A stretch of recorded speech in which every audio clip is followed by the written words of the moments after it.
it's week 16 of the Beginner Boost, and we are ready to go. We are continuing building out our toolkit. And again, go to skillstack.io if you want to do that. Fast forward if you need to. If you need to go back, you can go do that.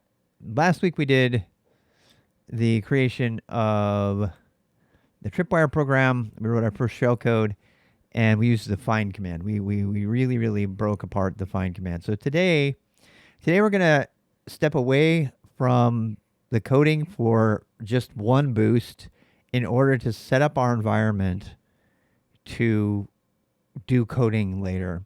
And so before you get frustrated, like, I want to write code, trust me, you want to have a backup of your code. So I'm just going to tell you straight out that this is not something that most schools would do with you. Some of the boot camps out there might, but college, high school coding programs, coding clubs, they do not do this. It's really unfortunate. So our primary goal over the next 2 hours, and I really want to keep these to 2 hours today because it's Labor Day weekend and I want to go ride my bike, blah, blah, blah. And you can look at our calendar if you want to see that. We got a lot of fun things on the calendar for this week. But it's the one goal for today is to get you building code in a safe way, writing code. And what does that mean? So we're going to go to github.com. You should already have an account over on GitHub. Okay.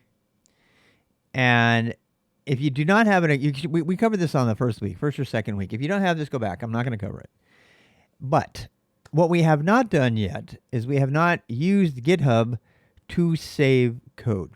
All right. So I do want to take a quick second to show you how you can actually use GitHub to write code and edit files. And I think we actually did that at the very beginning, but I just, as a reminder, I'll show you. So like for example, if you wanted to go in and, so you say you have a notes directory or something, you can go in here to these files and you can click on them. And if you don't have a GitHub account yet, you don't have to go back and watch the other video. So you click on here. Oh, hey, here's a file that needs to be updated. Doesn't have anything in it.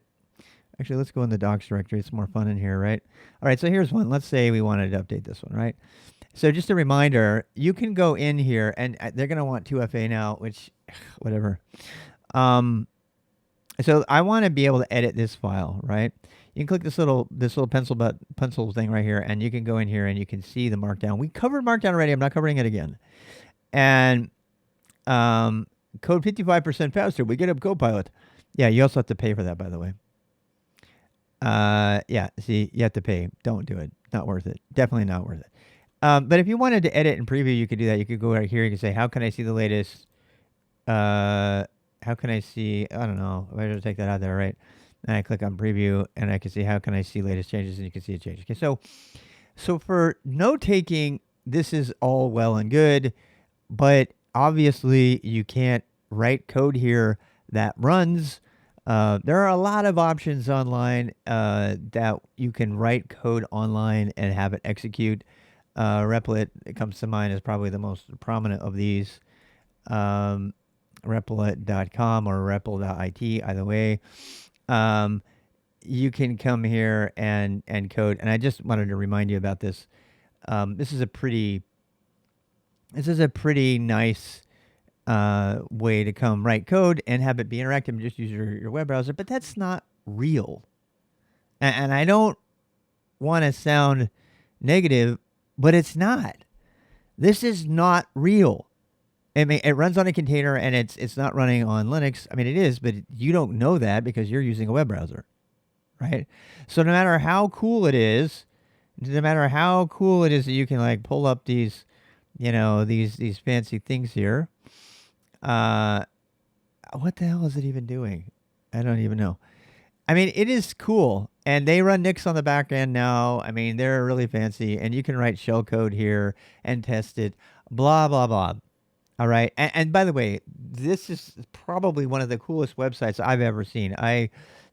Full disclosure, at one point I actually considered working for them. We're talking about 8 years ago. And I diverged from that because honestly, I think it's bad. I think this is great for some people, but I think it's absolutely horrible for anyone who wants to be employed, using Linux to write code and do systems operations in cloud native. You should get off of this as soon as possible. Why? Why? Replit is good, but it's not real. I don't know how many times I'm going to say that. Okay? Any solution, including Kata Code, which Hetanis loves, they're not real. Do I have to say that again? They're not real. Are you going to learn the scripting? Yes. But why do you care? Okay? Because if you're not using something that's not real, if you're not using things that are real, then you're going to go work for a job. You're going to go work for somebody, and they're going to say, okay, we need you to do peer review and submit it and branch this GitHub repo and then do this thing and this thing. So all of the learning that you have, you might know how to code shell, but you have no idea how to participate with the team.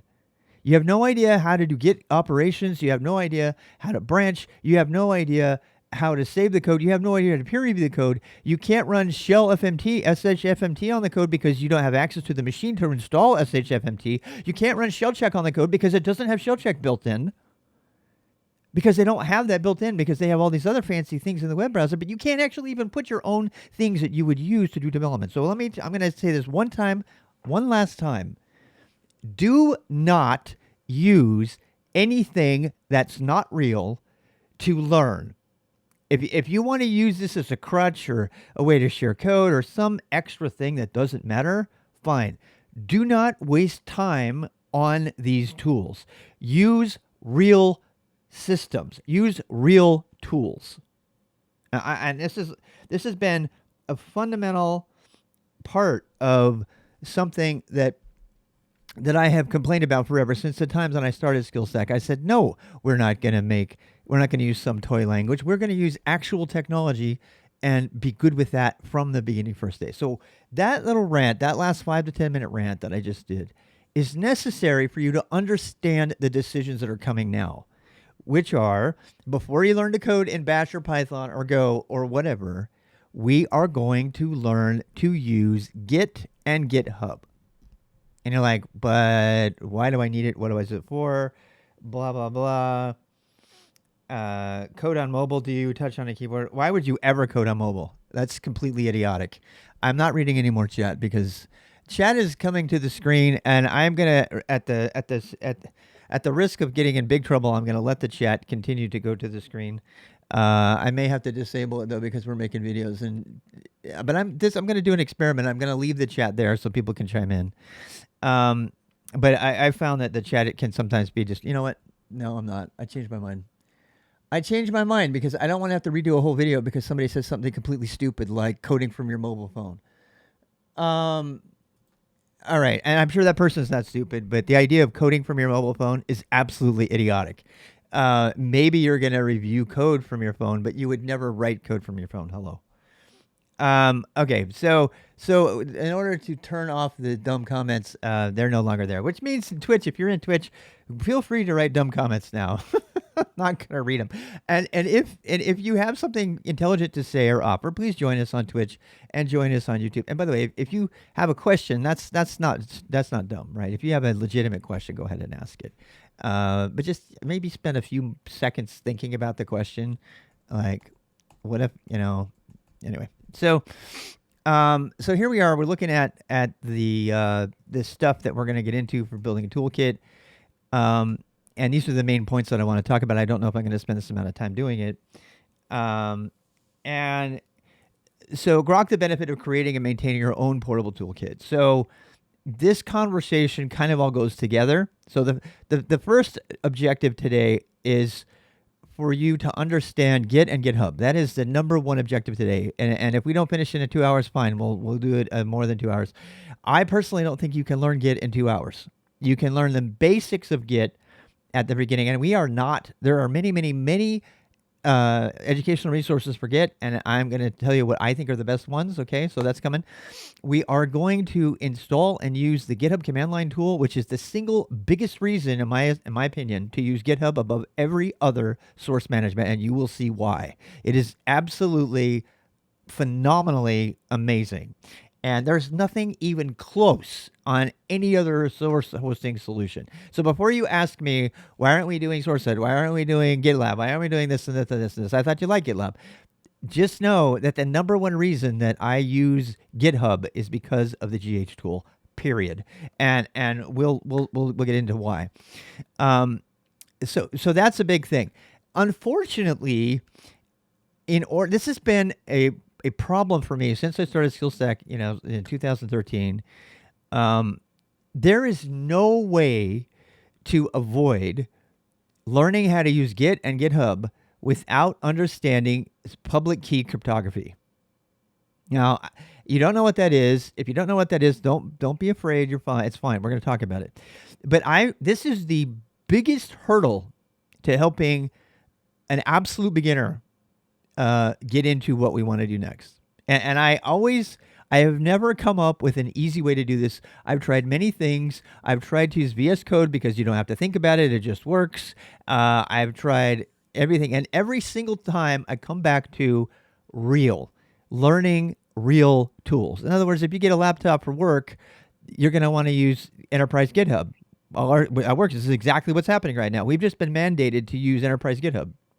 So now all of our people have to do that. Guess what else we just did? They turned off being able to commit to the main branch. So everybody has to know how to make a PR and branch off of that and everything else. All of the things that we are going to do today. Okay, so, and that requires you to understand SSH public key cryptography. It doesn't matter how much you know about anything else. You could be a really focused machine learning person who doesn't have a lot of terminal skills. Doesn't matter. You have to learn it. You can't even commit code and have it work at all in our environment at work unless you know it. So what this means is this is going to be a hurdle. And the reason I'm going to allocate the whole 2 hours for SSH public key cryptography, Git, and GitHub is because all by themselves, all three of those things could take up easily 2 hours, one at a time. So I'm just prefacing this session with, the disclaimer that we are not going to fully address Git. We're not going to fully address even the GitHub tool or SSH. We are going to do the minimum necessary to accomplish one task. This is the skill. Back up your code. That is the number one. Back up and share, if you will. Okay? Back up and share your code. That is the only thing we are seeking to accomplish today. And there's going to be at least one person who's going to be like, why aren't we branching main and doing commits and PRs and all that jazz, right? And I did say we may talk about it, but we're not going to cover it. Why?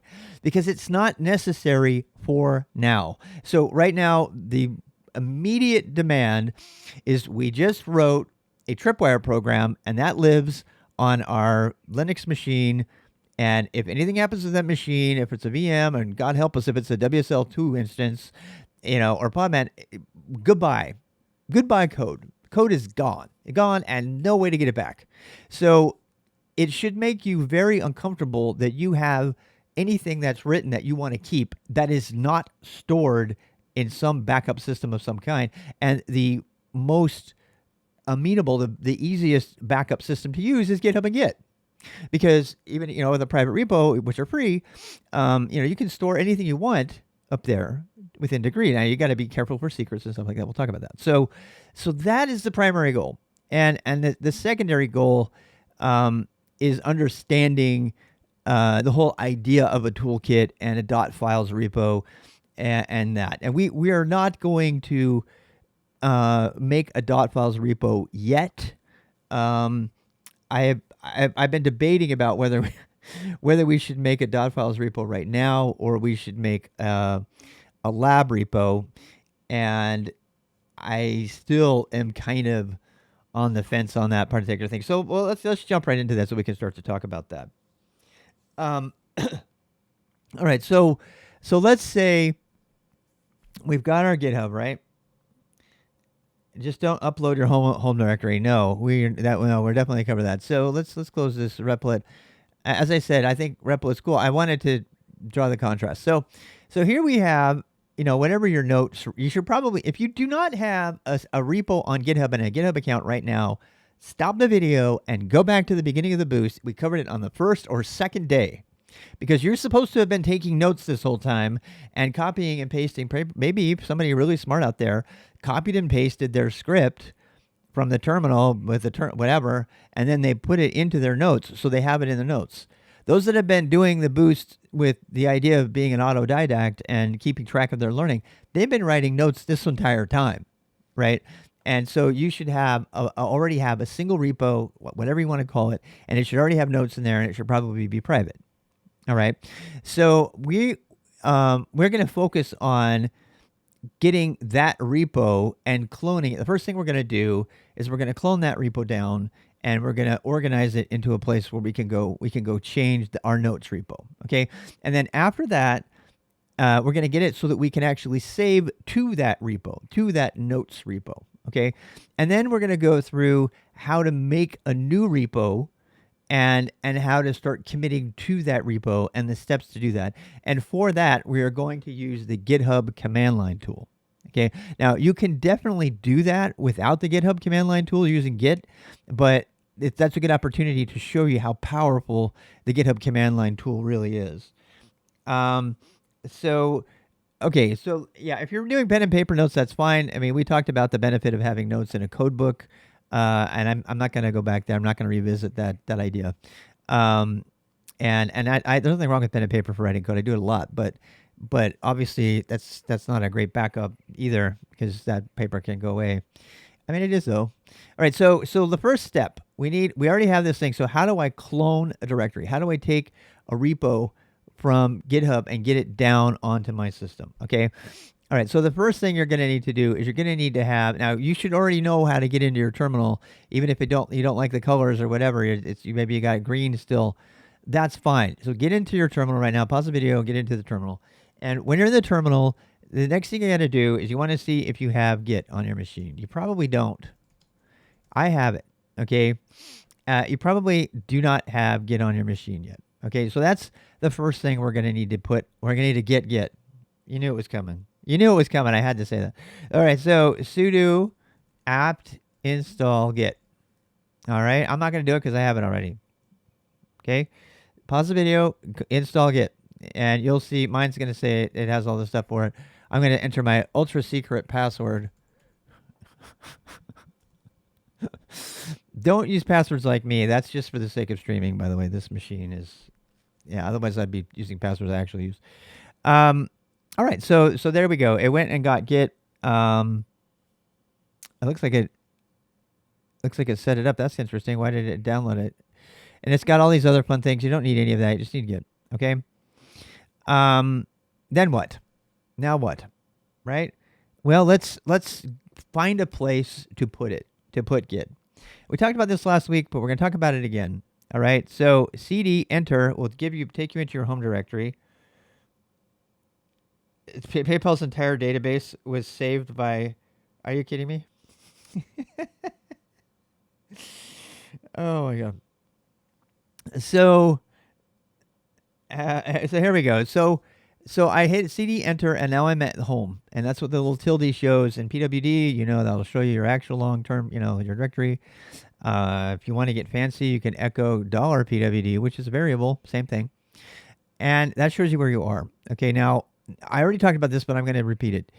I am going to suggest to you a repos directory that, let's see, a repos directory. All right, now I've got all my videos in here. I got all kinds of stuff in here. This is the equivalent of it's my home directory, right? So, and you'll see that by default, Linux on a desktop system. Now you probably have a server.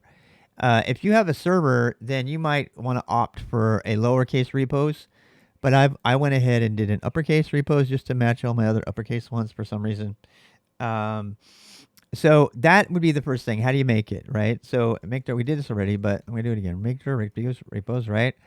And so mine's already there. I'm gonna cd into repos, and you're gonna see I got a lot of stuff here, right? But it's organized.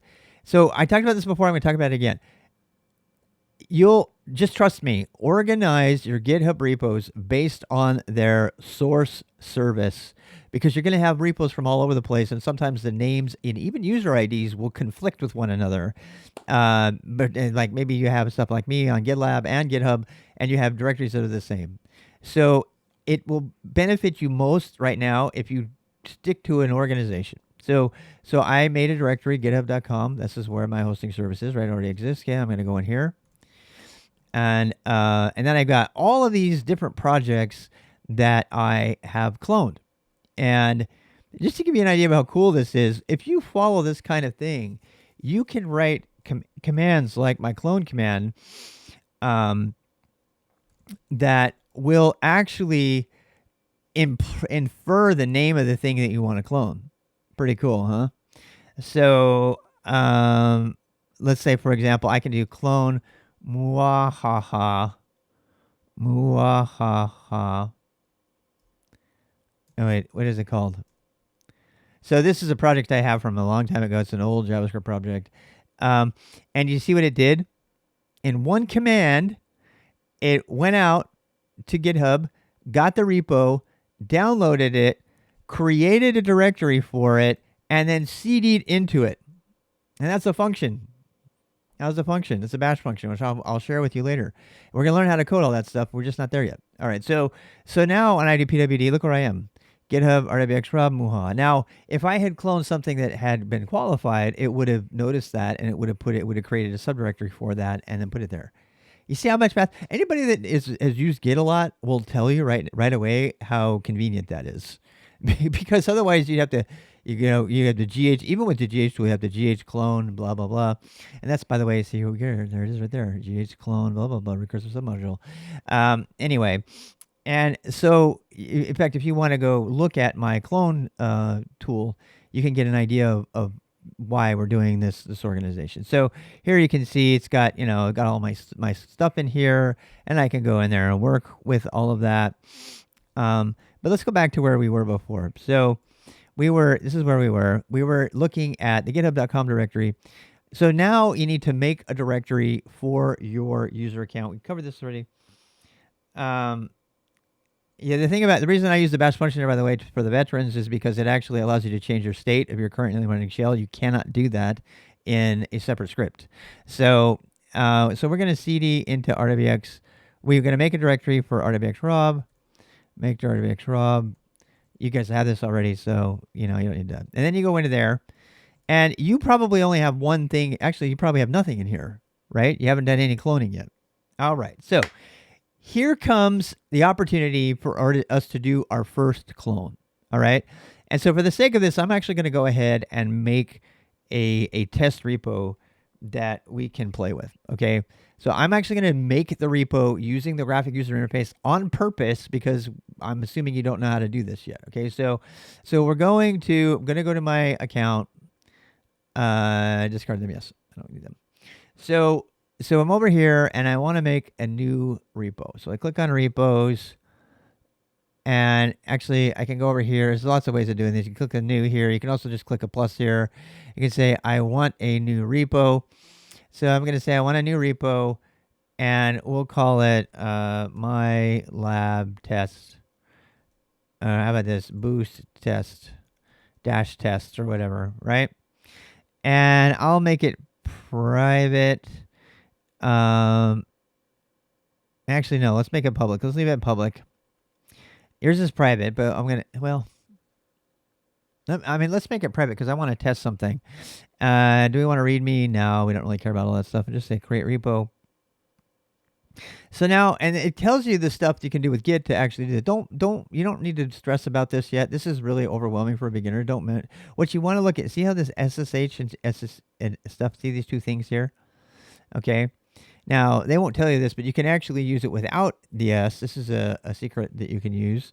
You can clone any public repo without security from anywhere. And that's actually really nice if you're stuck behind a firewall, like at work or something. But we want to get it so that the SSH one works, right? So let's test that. So I'm going to copy the name of this. This is a Git URL, by the way. And we're going to do the clone. Okay, so now I'm in here, and I need to clone it. I need to get that thing down here. So I'm going to do git clone, right? And then I'm going to paste that thing. Is it going to work? Yes. Now, but what I want to do is I want to make it so that the problem is that mine is going to work and yours is not going to work. And I need to simulate it not working. So how can we do that? I used to have a pseudo, a non-real account where I can mess with it and stuff like that. But this is, I'm using my real one. So this is what it's supposed to do. Okay, so when you do that, you hit enter and it clones it. It says you clone an empty directory. That's all good. And now you can see the directory. Where is it? Where's my directory? Oh, boost test. Okay, so cd boost boo tab. And now I'm in there, right? There's nothing in there. If you ls-al, you'll see that in a every Git repo at the top level is a .git directory, and I'll show you some really amazing magic you can do with that. That is the only thing that identifies a directory as being a Git repo, period. Everything else is just the files. So it goes without saying that if you want to turn a copy of a cloned Git repo into just another directory, what do? Now, I'm not suggesting you do this all the time. You be very careful about it, but you just delete or rename the .git repo. All right, so that's a very important detail that most people will not teach to a beginner.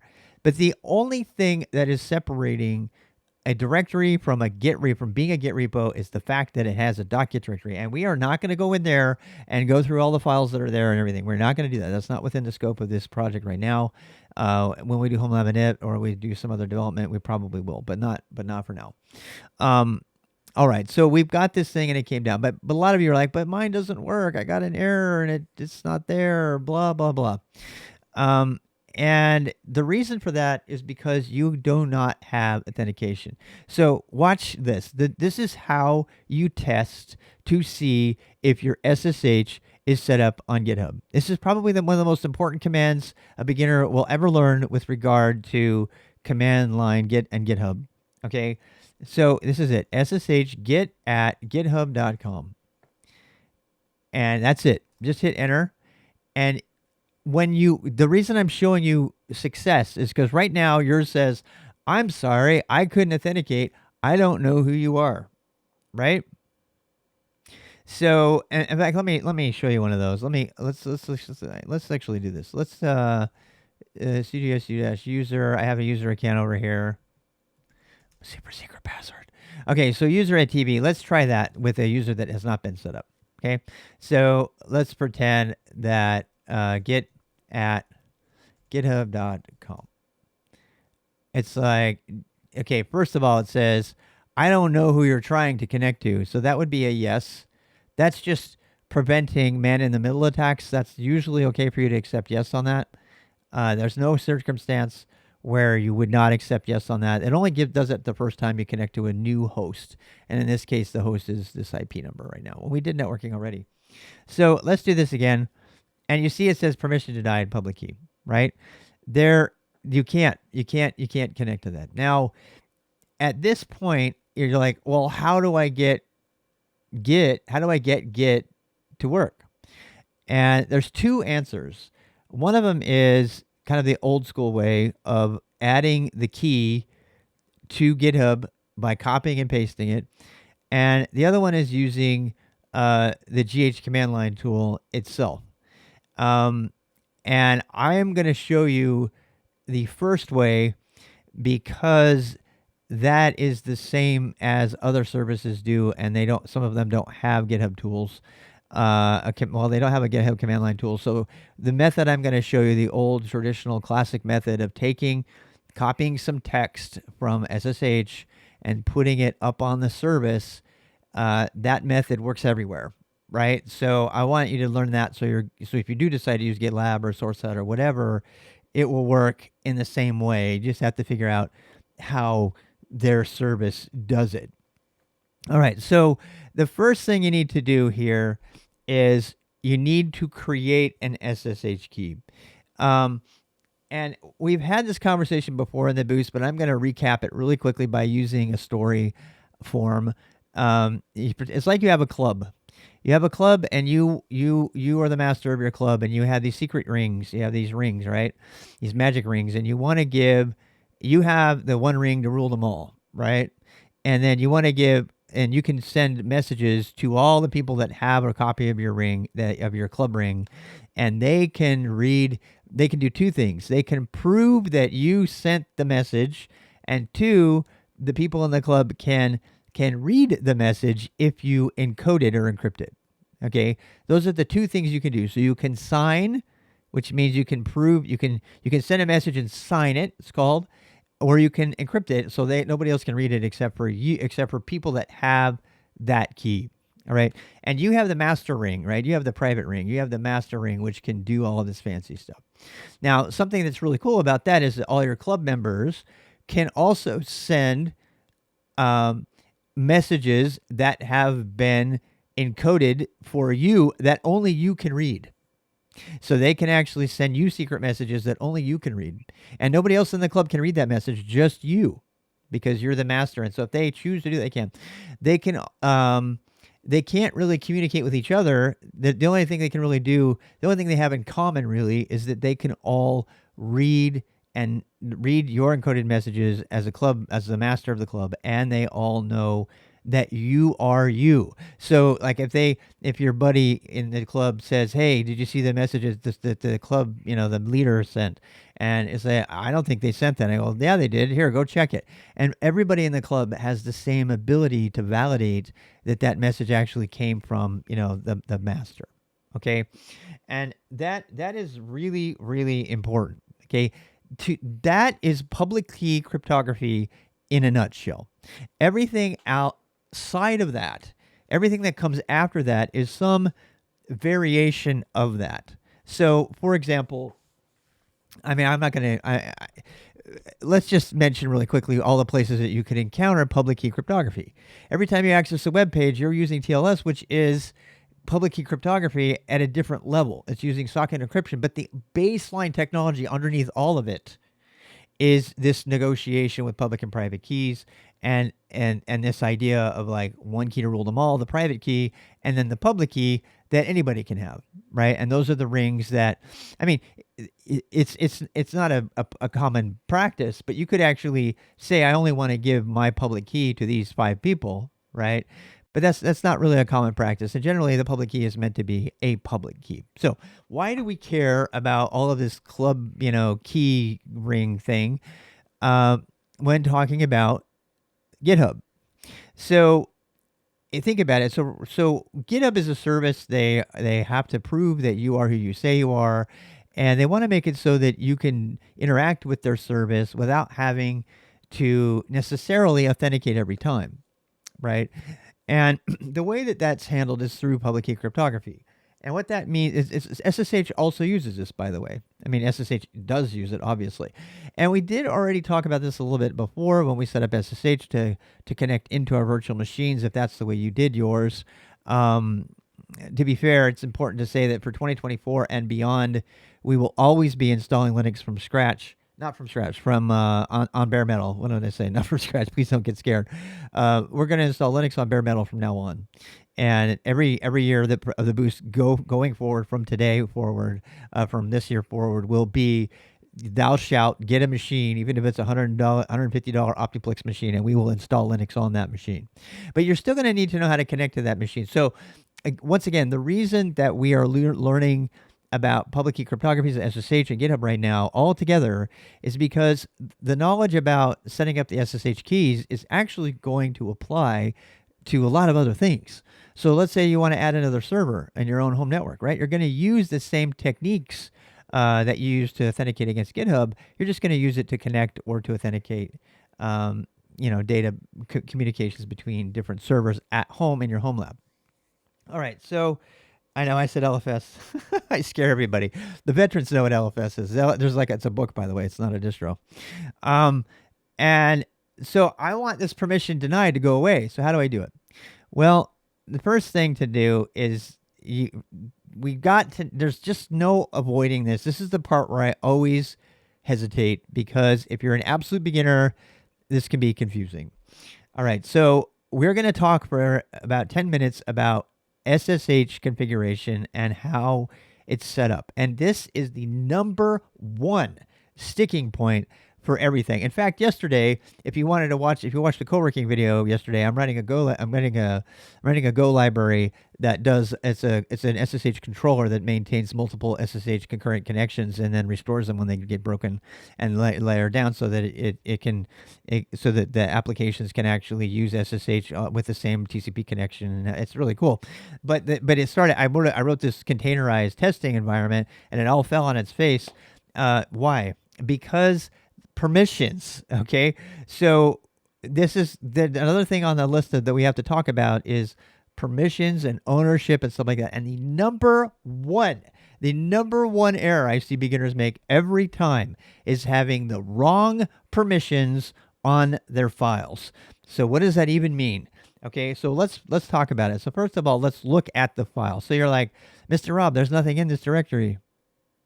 Please tell me I didn't say that. All right, pause the video. How do I show everything in the directory, including hidden stuff? ls-l? Nope. There's 0 files here. ls-a, good job. So ls-a, that shows all things. Wow, it turns out there's actually a lot of stuff here, right? Good. We have a lot of people got the right answer. Thank you. So here we have a bunch of stuff, right? And you'll see that I've already got an SSH directory. Now, it might be that you don't have one. So let's pretend I don't have one for a second, okay? We're going to pretend I don't have one.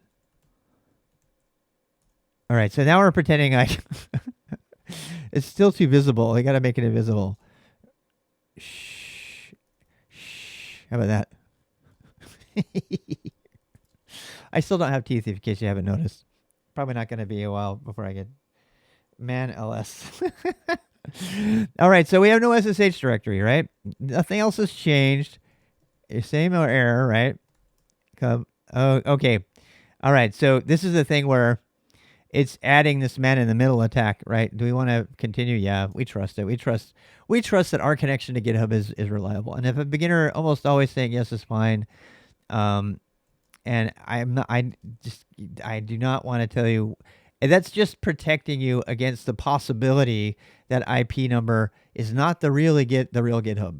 But you really are kind of trusting the internet right now for that kind of thing.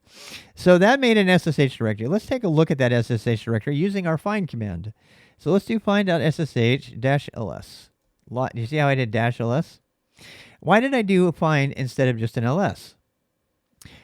You can do both. They're both good, but I want to start using find a lot because find has some definite advantages over just ls. All right, so we could do .ssh, and people are like, well, that doesn't help. What if I do L? Is that going to help? Yeah, a little bit more. But if I do a D, and now it's showing me the stuff that's in there, it's like, no, I want to see the directory and everything in it. Well, that's why I did a find. There's actually another command called tree. If you want to install that command right now, you can do that. It gives you this nice, pretty thing. And it has, if I remember right, no, it does not have a long listing. So honestly, I just use find.ssh, boom. And then you want to see, more -ls. And that's going to show you everything that's in there, directory or otherwise. And it's nice and easy to see. Is there a -h? There is not a -h. There is not a human readable. That's sad. That's too bad.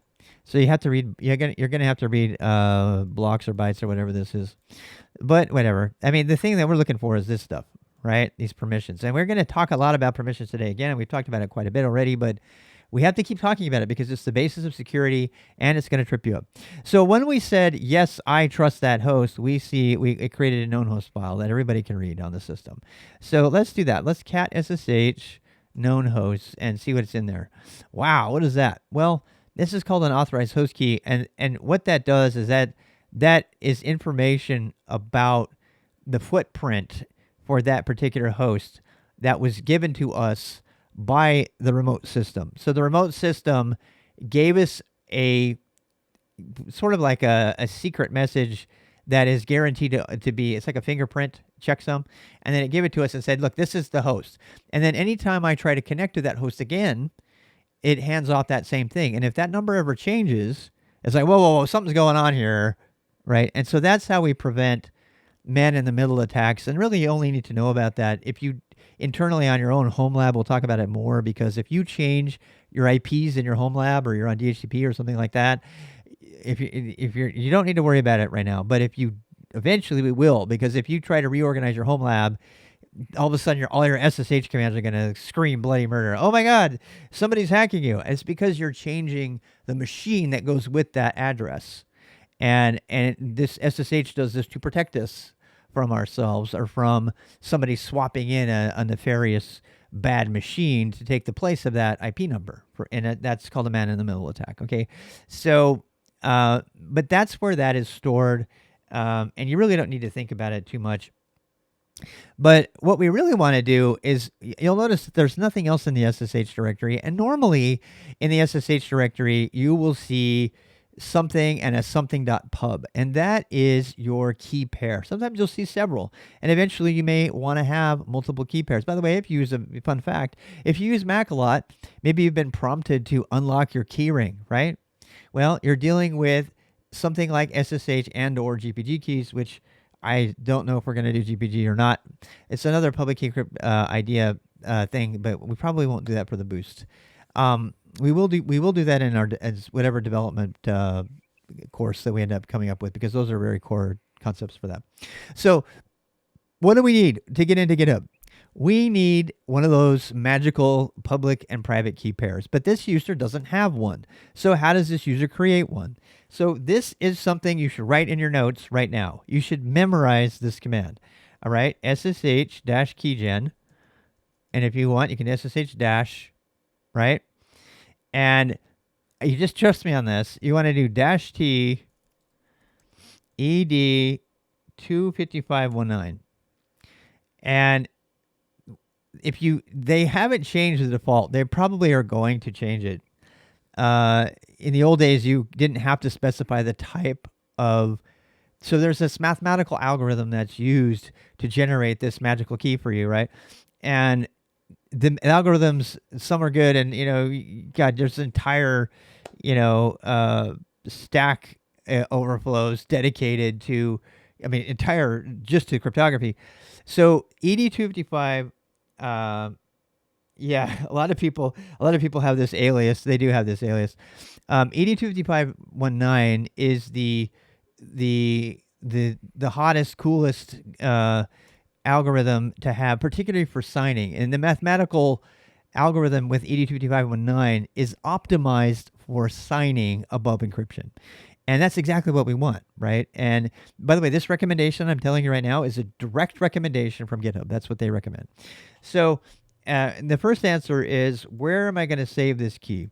It says user.ssh ed id 25519. Now, this is the moment where you can say you want to use something else, right? You can give it some fancy name. Some people might want to say, RBX Rob or whatever like that, and then they use that same key pair everywhere. I tend to not do that. In fact, I think it's a bad practice at this point to use the same sacred key pair for everything. I am regularly changing my keys and making new ones because as we'll see, GitHub actually recommends doing that now, because you really don't want. If somebody gets a hold of this private key, you're screwed, because they can do anything as you, including own every one of your GitHub repos or delete them all. Okay, so the idea of managing multiple keys or having one single key to rule them all, in the SSH world, in the sort of the Git authentication world, that's not really a thing. In the email world, in the signing email, that is more of a thing. And we're not going to talk about that. That's GPG stuff, just so you know. But in the world of like signing things just for the sake of authentication, so we're going to assume the default. In fact, you can just hit enter and just spam enter the whole time, and you'll be good to go. But I want to talk about it. We are not putting a passphrase on there, and there's going to be some veteran who's going to get on me right now. And if they're a veteran who gets on me about this, then they're not truly a veteran because they haven't been around the block long enough to know how annoying it is typing this passphrases. This is also the reason that I would recommend multiple keys as opposed to just one key to rule them all, right? If you had one key to rule them all for SSH, and it gave you access to really, really encrypted, secure stuff, then you would put a passphrase. What does the passphrase do? The passphrase puts a password that must be typed in, SSH agent aside, which we won't talk about, every single time you use that private key. Why would you have a passphrase? And I'm just going to say it. For security, it is best practice to have a passphrase. The official best practice is to have a passphrase for every SSH private key. But I can tell you very definitively that that is not what people do. People will have a very special SSH key pair when dealing with highly, highly secure things. Like this thing, everything that we're doing right here, by the way, is also use the same thing you would do to access to work remotely and to log into your hyper ultra confidential secret machines, or even to SSH into your, into your honeypot that you're trapping hackers on. Wink, wink. You don't, if somebody breaks into your system, into my streaming system right now, if they were to hack this, right? If they were to hack this account and this password, they would have, if they have that private password, they have full access, depending on how we set it up, to GitHub. And I keep overstating that, but it's better. I think it's better to have no passphrase and then to cycle these keys regularly than it is, because you're going to forget it anyway. But see here what you get. You get this little fingerprint. It gives you some random art. The art is just to make sure that you can actually use this for different things. And I don't. This is just a checksum of the key itself. All right, so you'll see that it made two keys for you. It made your one key to rule them all, and your other one, right? And since I'm not going to use this, okay, I am not going to use this this particular key. I am going to go ahead and show it to you. Okay, so I don't think it goes. I don't think. Yeah, KeepSxc is great for not forgetting your keys if you want to do passphrases.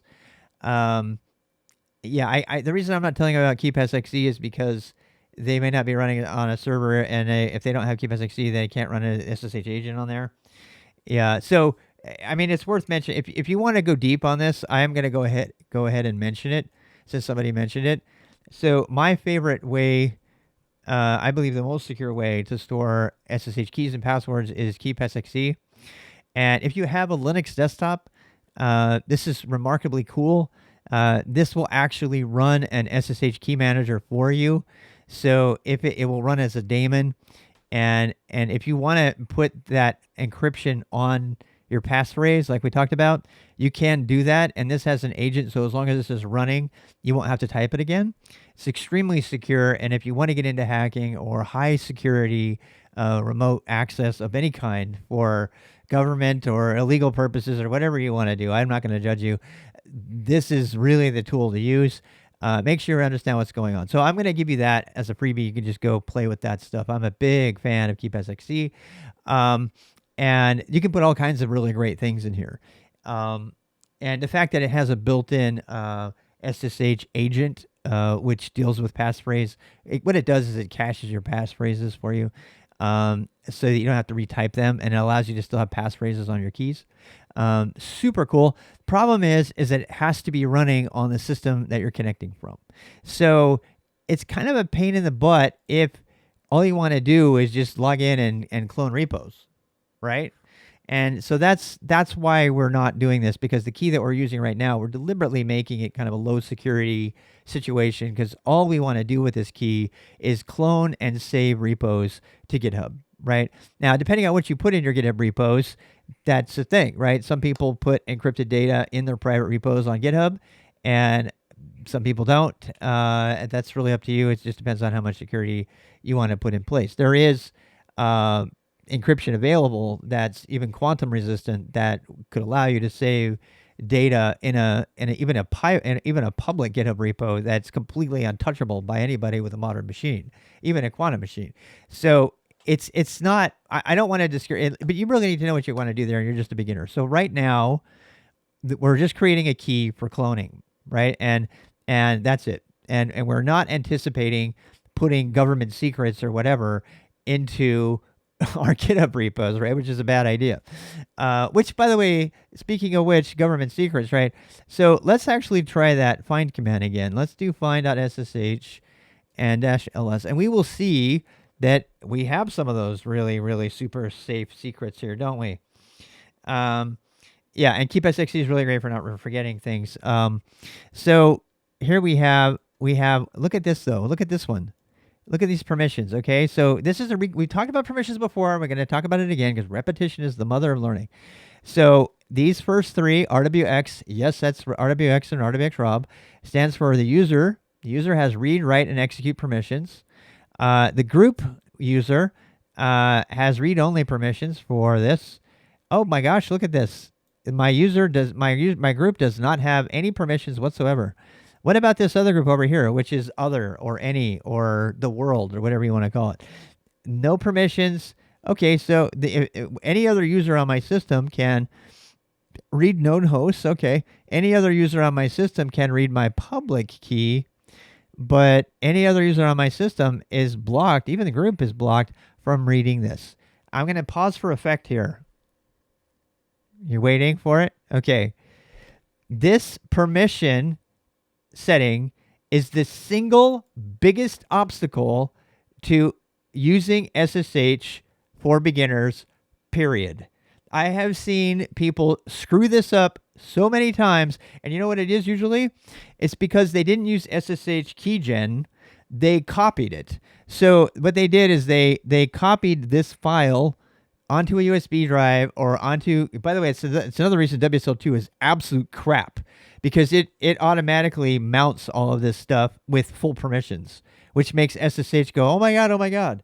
If you haven't hit that problem, you will, I promise. If you try to combine the directories, you know, and WSL, which people will say you're not supposed to do, what's the point then? So anyway, another reason to not use WSL2, in my opinion.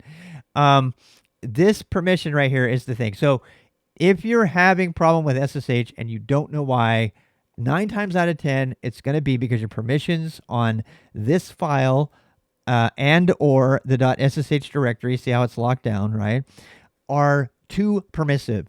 And if they're too permissive, SSH is like, no, I'm not doing this. All right. So, I mean, we're talking a lot about this, but it's important that you get this. This is, and particularly if you're going to go into security, and I do tend to talk to the hacker crowd here while we're going about this. So again, but now I'm going to do something that my fingers almost can't type it because it makes me so terrified. It yells at you if the wrong permission. Okay, good. I'm going to do something that like literally, this is making me cringe to the max. Somebody used that term from the 80s on me the other day. To the max.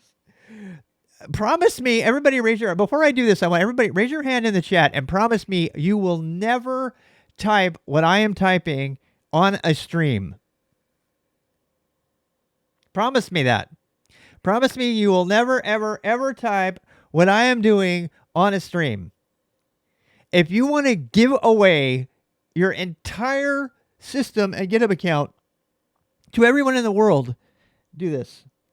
You know, I know because I've done it. I've done it. I'm raising my hand. I have done it. Do you know how many times I have had to change my keys out because I dumped this thing? Probably, I've told you I've been working on some Go code for OpenSSH, right? So actually, believe it or not, this is just kind of a fun side thing. So I actually, if you want to go see this, this was not when I did it, but you can still go here. So RWX/SSH, this is the library I'm writing, right? Well, in my test data, there's a keys directory and authorized keys. Okay. User. Oh my God, that's my private key. Leaking keys again. You send your promise to Devnil. So, and by the way, see this little thing here? You didn't learn this from me. You did not learn this from me, but if you want to hack the entire world of GitHub very easily, just go onto GitHub and search for OpenSSH private key. Please don't be these people. Please don't be these people. How many of them are there? Oh, there's only 5 results this time.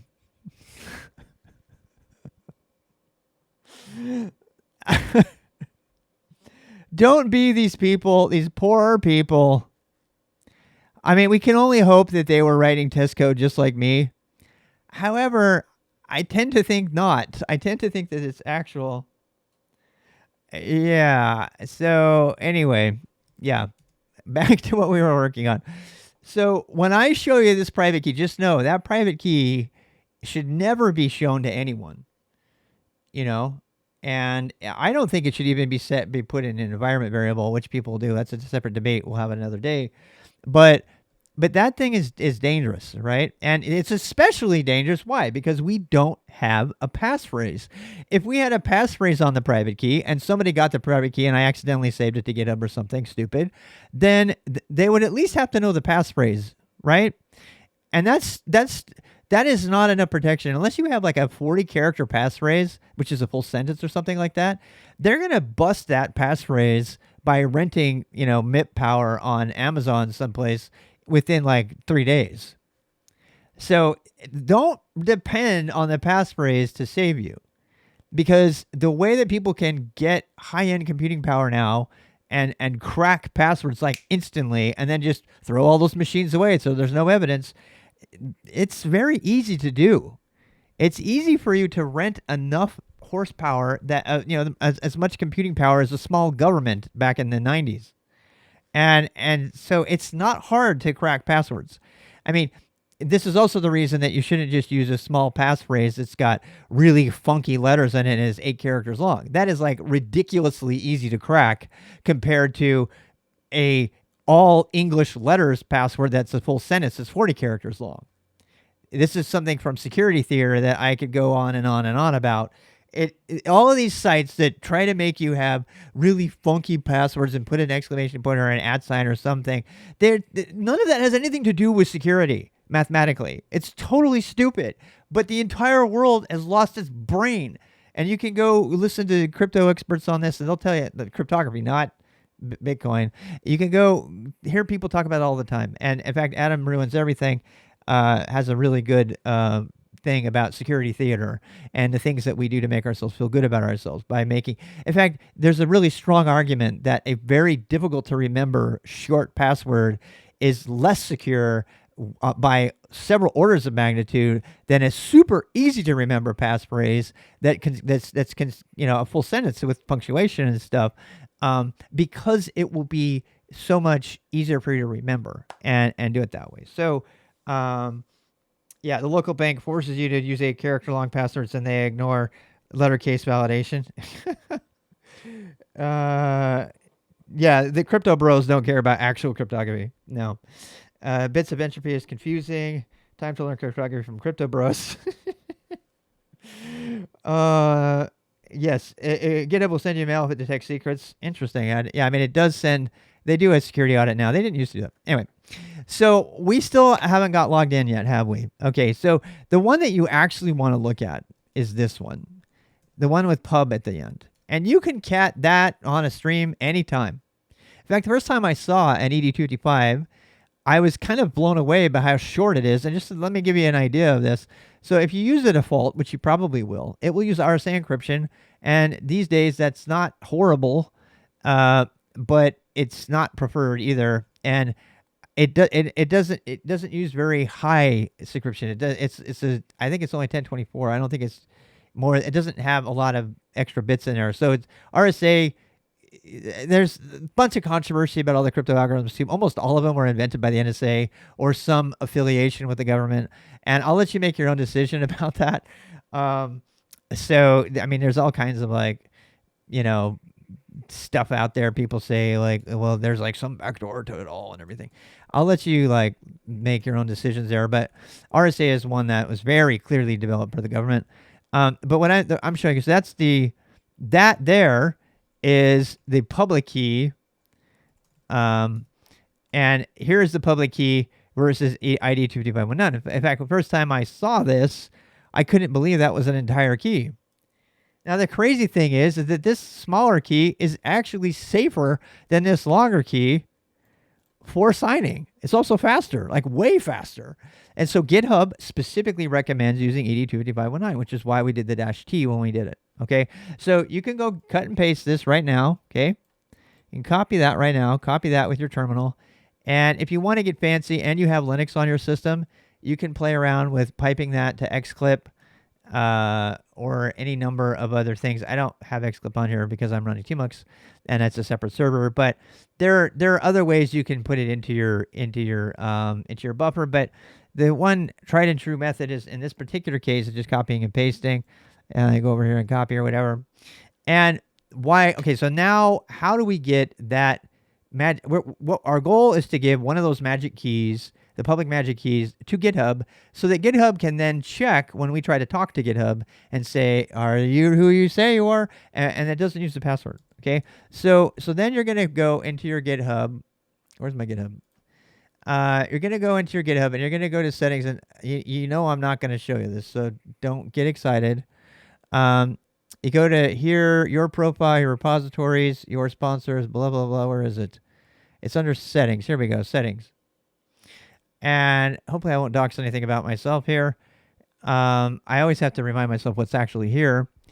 I do have to set up 2FA. I haven't done that yet. I have token encryption set up, in case you're wondering. So YubiKey. If you want to actually get really safe on your GitHub, this is just a side note to look into getting yourself a YubiKey.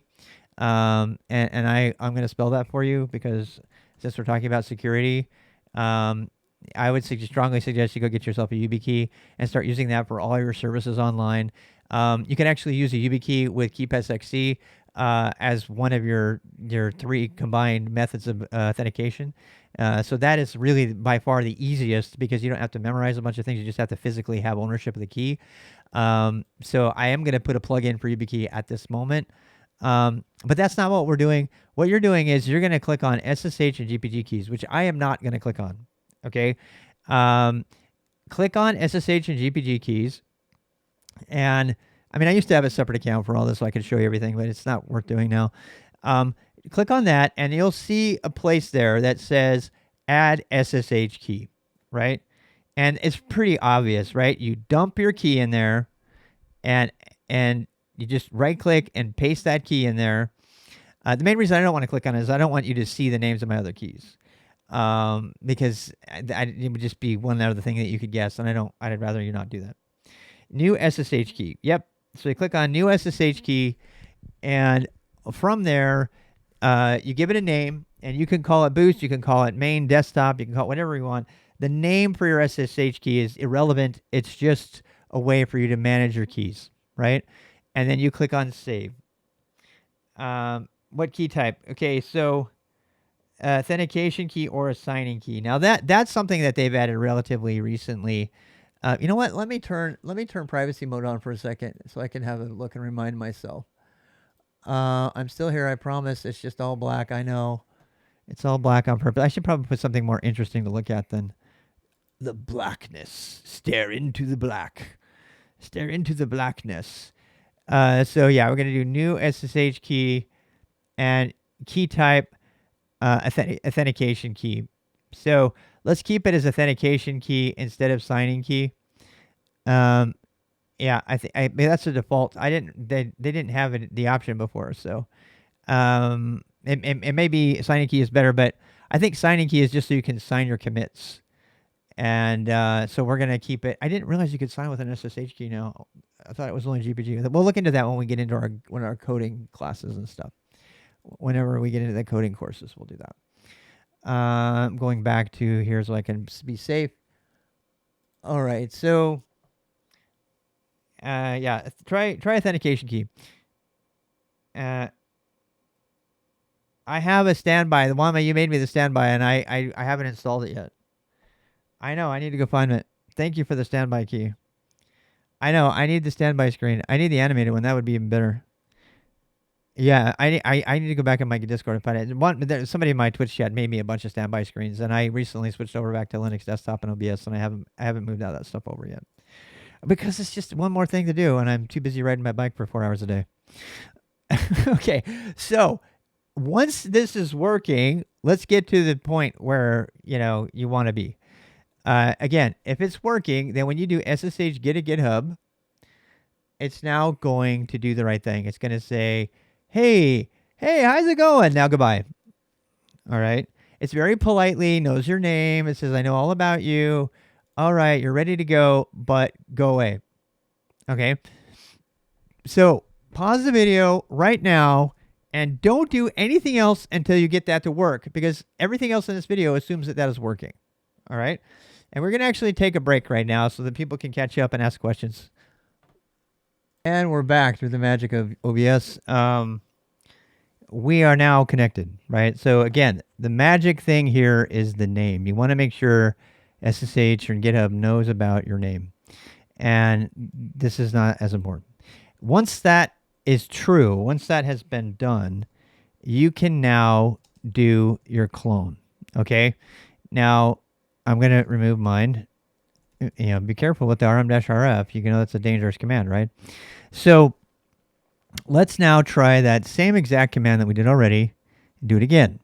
So git clone, git at github.com, and it's probably worth your time to memorize this, colon, and then the name of the user, in my case, RBX Rob, / and then the name of the repo. So whether you might have one that says notes, whatever repo you have, right? You can either create a new repo right now, or you can use your notes repo. You probably want to clone both of them, right? Because you want to be able to go in and make changes.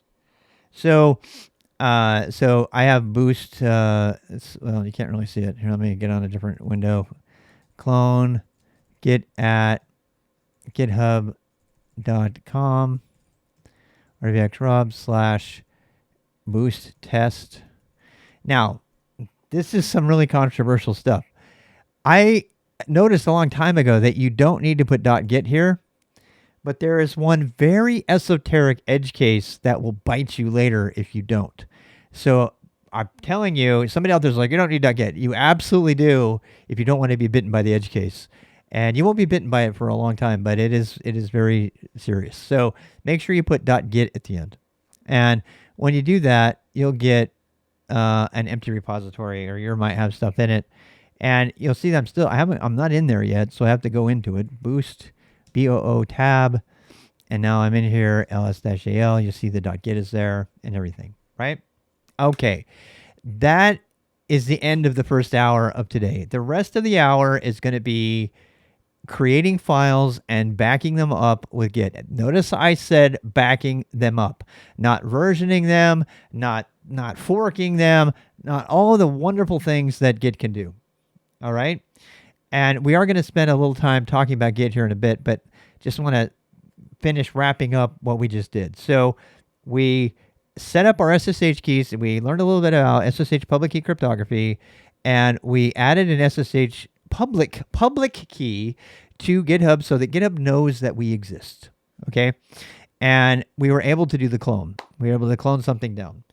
And we're not going to do any further GitHub configuration at this time. We're just going to use Git for everything for the next half hour or so. And if we have time after that, we'll do the GitHub command line tool, which I think you'll really like, and particularly if you haven't ever used it before.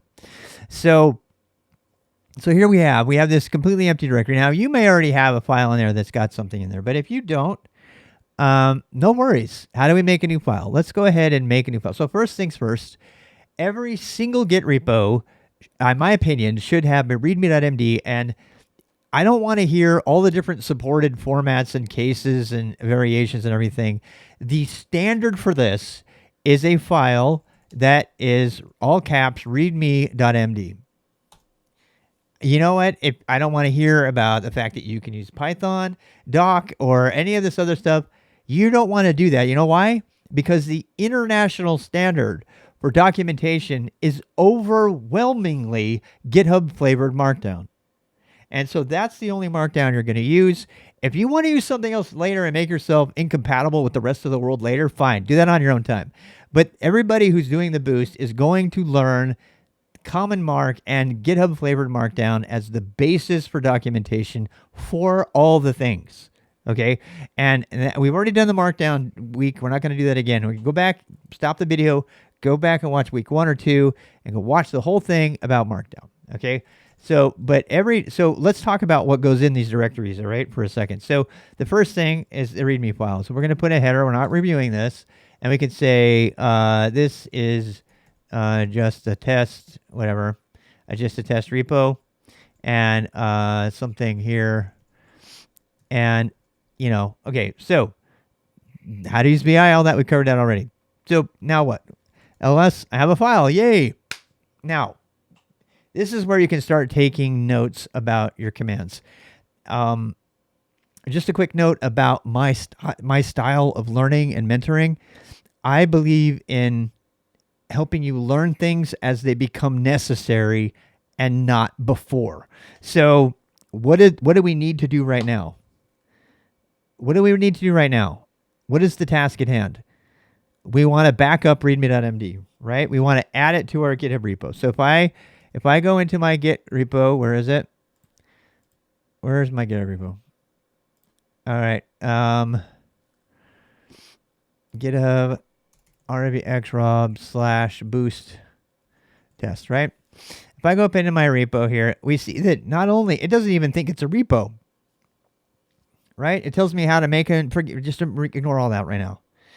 But there's nothing here, right? So I have this new file and I want that file to be on GitHub. How do I do it? Well, the first thing you have to do is you have to add the file. If it's never been added before, it has to be added for the one time. And the way you can check to see how you are, and I almost do this out of habit, out of nervous habit. People know that I type JK all the time. It's kind of like a nervous twitch. Another thing I do all the time is git status. Because git status will tell you exactly where you're at. It's like, this is what you have. You have these files that we're not even tracking. I didn't even know they existed in red. And you have no commits or anything. It's like, okay, well, I need to add that file. How do I add it? Okay. I'm going to tell you, and don't worry, we're going to get into the, how do you read about anything on Git? Yeah. How do you know how to do anything? We already learned this on day 2 or 3. Man Git, right? And right here, so if you forget anything I'm telling you or you want to go deeper, you already know how to do this because you already know to go look at man, right? Or do an internet search. But in this case, man wins. And I'm going to make a plug here for the thing that's listed in the, remember the saying RTFM? Read the fancy manual. Yeah. So Git is a fast, scalable, distributed version control system which user consent, blah, blah, blah, blah, blah. Version control is a fancy way of saying backups that have versions like backup version 1, 2, 3, 4, whatever, right? So, or you could use git -help. True. These are both, we've already covered all the ways to learn about something from the command line. We've covered man, we've covered -h or dash, and we've covered info. And we've also covered, command line searching the internet. So you shouldn't have to have me tell you this. You should have already figured this out. But the point I want to make here is this. So when I was learning Git, and believe me, it took me many, many years. I didn't really truly, and I still feel like I am a Git noob all the time. And it wasn't probably until about when I started streaming, actually, probably the second year of streaming, that I properly learned Git. And I spent like a month with everybody on the stream, on Twitch, saying, hey, I need to get good with Git. And I actually know how to do it and branch and everything. And they said they're by far, and the consensus is overwhelming, by far the best way to learn Git is the Git tutorial. The man page written by the Git team in the Git tutorial. And somebody out there is like, yeah, but there's this one, but there's this graphic thing, and then there's a blah, blah, blah. No, don't do that. Don't do it. What did we say at the beginning of the thing today? Keep it real. Use real tools. Don't use some mocked up for education tool that's going to be something you memorize and never use. Use real stuff. And man is real. The Git tutorial is real. It's always there. It's always going to be there. You can always go look it up when you forget. Right? That website or such, it's not always going to be there. I'm going to hit on this point a lot because it's a real pet peeve of mine. So the tutorial is the place to go. By the way, does this look familiar to anyone? Did anybody remember us using GitSCM before? Let's go ahead and follow this link. Anybody remember this? Does this look familiar? To some of you, it might look very familiar. I'm just curious to see if any of you actually know.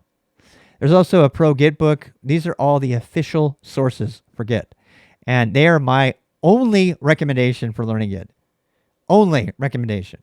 Everything else is fancy but unnecessary. And not to mention the fact that sometimes they get things dead wrong. And like the whole switch thing, I don't even want to go there. There's still stuff that's telling you to branch -C, which is totally out of date. It's all switch now. So follow the tutorial from the official project, period. Okay? And then you go out here, Git allows you blah, blah, blah. So some of you may recognize this site, and I'll give it away, spoiler alert. You might recognize this site because when we were using Windows way back when, and we wanted to get a terminal, right, of any kind, we installed something called Git Bash, right? Well, what is Git Bash? Git Bash is Git SCM. It's Git SCM. So they actually have, you can install on Windows. This is Git, but it's not just Git. The reason they made an entire pseudo Linux bash distribution, it's actually MinGW, the reason they made it is so that you could use Git on Windows, because Git to this day has a fundamental dependency on shell scripting and Perl still to this day. So you can't even run it unless you have a miniature version of Linux. And so the Git team created Git SCM, and when you download the version for Windows, you're downloading a super itsy bitsy tiny version of Linux. It's not really Linux, it's a Linux emulator called MinGW that runs on Windows. So if you remember Git Bash, you already know about this because that's where it came from. Okay, and that's why we know it's going to be around forever, because the Git project itself, which is the biggest source, entire languages have been built on top of the Git organization, such as Go. So it's not going anywhere, right? So when you invest your time in learning something, make sure you consider how much of longevity is it going to have, right? So here's actually there we learn how to git clone the actual Git repo. Look at that, they didn't even put a .git at the end. Oh, bad. Anyway, so we're going to go back here to. I'm going to go back to the tutorial for a second, and we're going to read the tutorial. All right, so you can do man git CLI if you want to see the CLI. It's got all the great stuff you can read. And please don't let it overwhelm you. Again, there's one task at hand, backing up our stuff. And right now we want to back it up and push it up to GitHub. That's the goal. So I don't need to do the whole tutorial right now, right? I don't. But I just want to show you that it exists. It's actually really, really good. And it's funny too, because I was actually doing the tutorial, and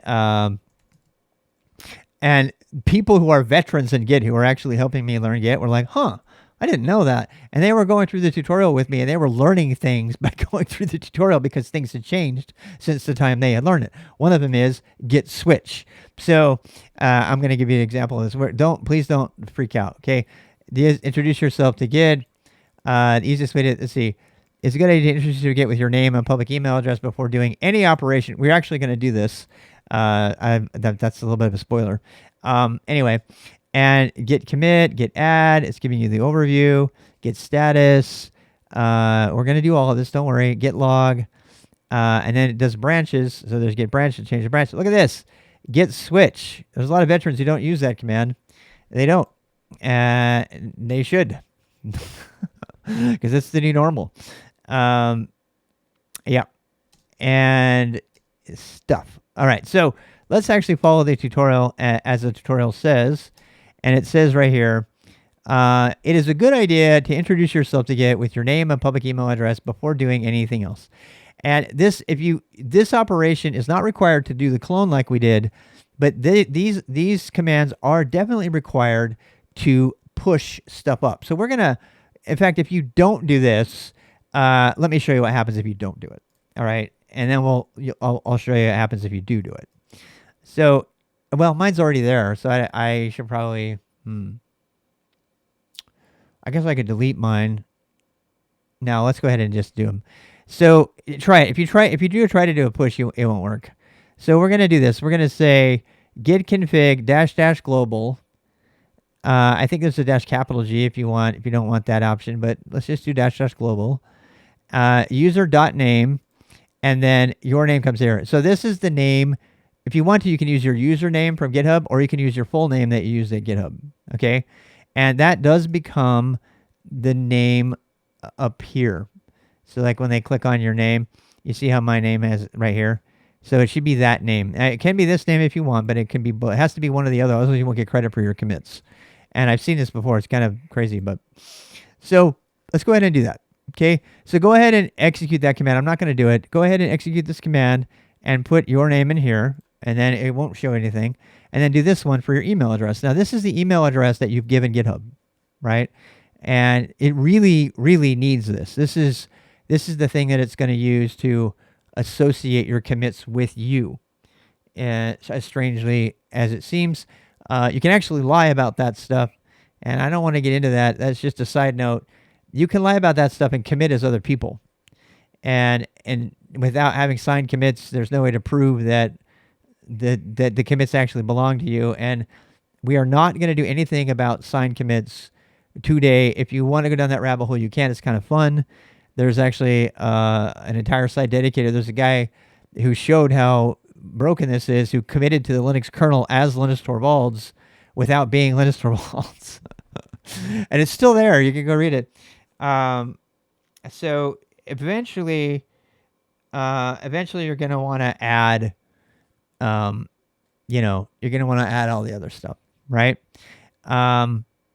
But get those two things in there. And then once those things are there, you don't need any of this other stuff. We're not going to do any import projects or any of that. We're going to go back to the basics. All right. So here we are in here. We got this README file. Git status says we need something to do with this. And it tells you what to do. And I really love the help. The help in Git is pretty good. It says we need to add the file. So we do git add readme.md. Now, if you wanted to, something that I do all the time is that. Now, this recursively adds everything in the current directory that has not yet been added. All right. And it's kind of nice to have it in your history because no matter what, you can just reuse that. You don't have to type the individual files if you don't want to, but you can do it either way. Okay. Now, once it's committed, then you do a git status. You'll see that there's this file that's been staged, as they call it. Okay. And the best way to visualize this is there's kind of like 4 like progressive buckets, if you will, and they're where your stuff lives. So there's the stuff that hasn't been put into Git at all. There's the stuff that has been staged into Git. And then there's the stuff that's been changed but hasn't yet been staged. And then there's the stuff that's been pushed and is, the latest, right? And they actually talk about it in the tutorial. They talk about that, thinking of it in terms of those layers. And you can actually force it to go back to another layer, and that's what this command is doing. If you do remove cached readme.md, then when I do git status, you'll see that it went back down a level, right? So now it doesn't know, it's untracked, right? So that doesn't remove the file, that just moves it, changes it between the different levels. And layers of buckets, kind of, yeah.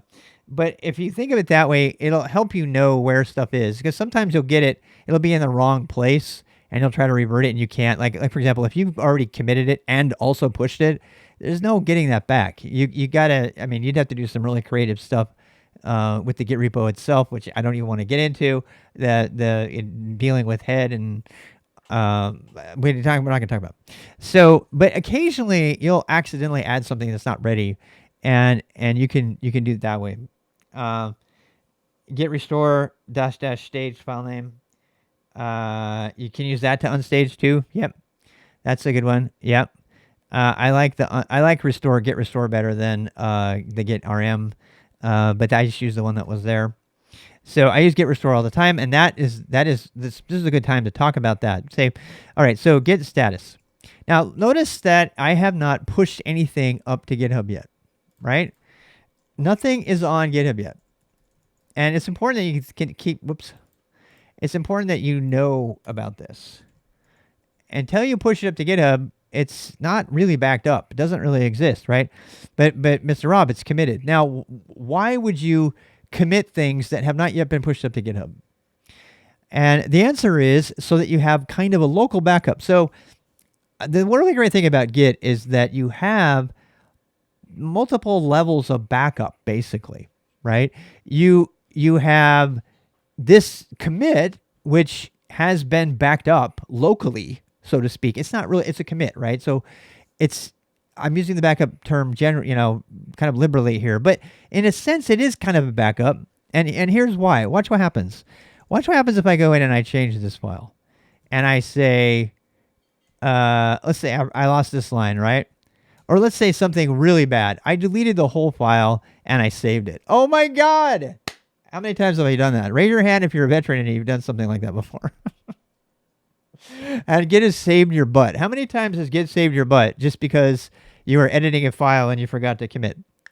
So now is probably the time to tell you the mantra: commit often. All right, commit often. And why? Because it's better for you to commit with little teeny tiny granular changes that have a nice comment describing exactly what it was, so that you can reverse it out or whatever. Plus, you also get kind of a local backup as you're going. There's a lot of advantages to doing frequent Git commits. And to those of you out there who are like, yeah, but that's going to mess up my commit history, blah, blah, blah. Everybody squashes these days anyway, which means that they take all those commits and rather than having them all be individual, things, they turn it into a single thing. And then that squashes all those commits down into one thing, usually when they're doing a PR. So you don't worry about it now, but in the future, just know that frequent committing locally, even frequent pushing of those commits, is not a bad thing, okay? Now, particularly because in the future, you're going to be doing this against a PR branch, and that whole entire branch is going to get squashed down to one commit later. But right now, you just need to know to just do the commit frequently and often, okay? So some of you are afraid of commitment emotionally. I'm so sorry. So here we go.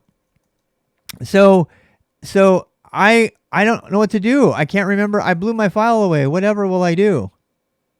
Well, here's your backup. Git restore, as someone mentioned, and you don't even have to. What's really great about Git? It is so intelligent with tab completion. It will show you everything you can complete. So if files haven't changed, it won't let you commit them unless there's been a change. It's so cool. The tab completion in Git has got to be some of the best tab completion on the planet. It is so intelligent. So git restore readme.md.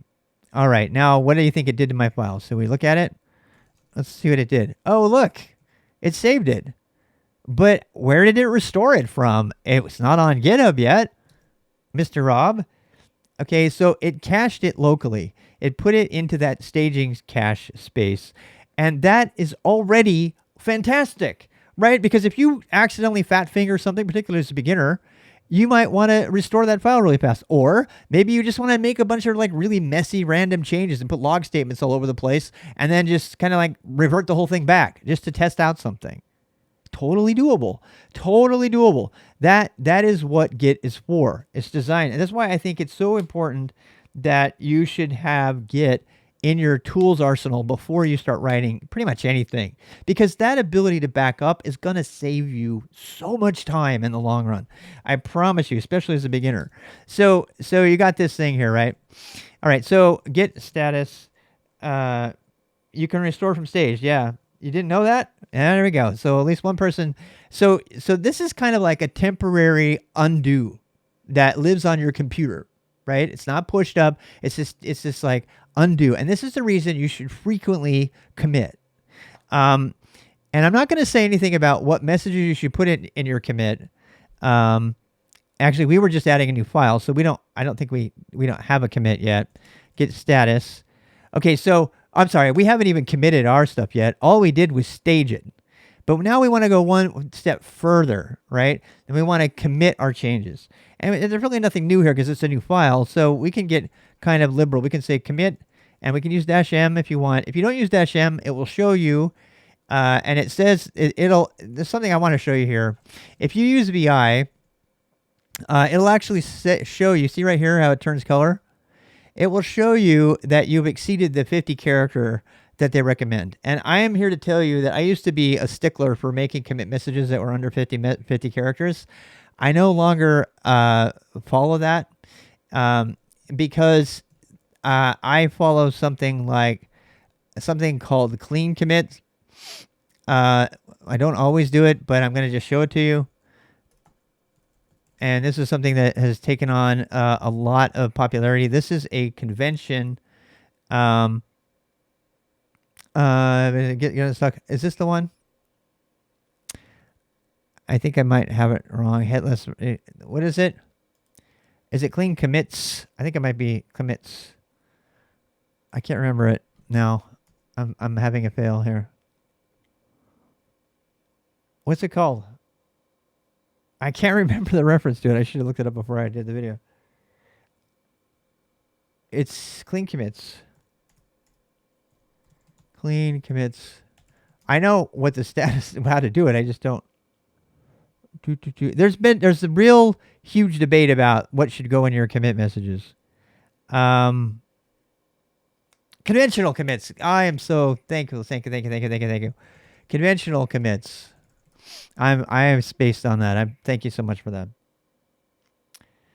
All right, so conventional commits. Yeah. A lot of people right now will say how much they love VS Code because they just click on buttons and it does the same thing, but they don't know how to use Git at all. So conventional commits. So here, if you want to do this, you can follow this method, but I want you to see right away that this is longer than 50 characters. The only reason I'm showing it to you is that my biggest complaint against conventional commits was that it exceeded the 50 character max for commit messages. But in the modern world, all the commit messages are squashed into a bunch of release notes anyway. So it just becomes notes. And so for that purpose, for that reason, I do not care about that. And I've started following conventional commits. Thank you for the reminder. I forgot the name of it. What about emoji commits? I don't know about Vim Fugitive. Everybody's got their favorite Vim tool or their favorite Git tool. I want to tell you right now, tell them all that you appreciate their feedback, but that you want to learn how to use Git, because that will benefit you. All the other tools will become, if not obsolete, they will become better understood by you because you know how to use Git, because you RTFM'd and you went through the Git tutorial. And you might think this is annoying, but I'm telling you, especially if you're from the command coder on the command line, you're going to want to learn these different things, right? And I use this all the time. And I see VS Code people not do this right, and I see them trip over themselves all the time because they don't know that they can restore from cache or any of these things because they don't know Git, right? So I'm telling you, just learn it. If you don't want to, that's fine, but you should. So git commit, and I just use -m these days, which is the same as a message, right? And I say, and for this particular kind of thing, I say add initial files, because there's nothing else to really say here, right? So you'll see that it committed it, and now when I do a git status, we get a bunch of stuff. On main branch, your branch is based on origin main, but the upstream is gone. I think this is probably a moment to come useless Git. This is probably a moment for you to understand master and main. I mean, I have to talk about this. I'm going to be very brief, but a couple of years back, there was a huge uproar about using the word master because it's racist. I'm going to let you make your own decision on that. I don't think the word master is racist. Ultimately, I started using the word main because it was easier to type. That is the true story. And if I also get people who think it's racist to not be upset with me, so much the better. This idea of sanitizing the English language would require us to spend extraordinary amounts of time doing very exhaustive etymological studies of every word that's ever existed to decide whether that word is suitable for use in the 2023.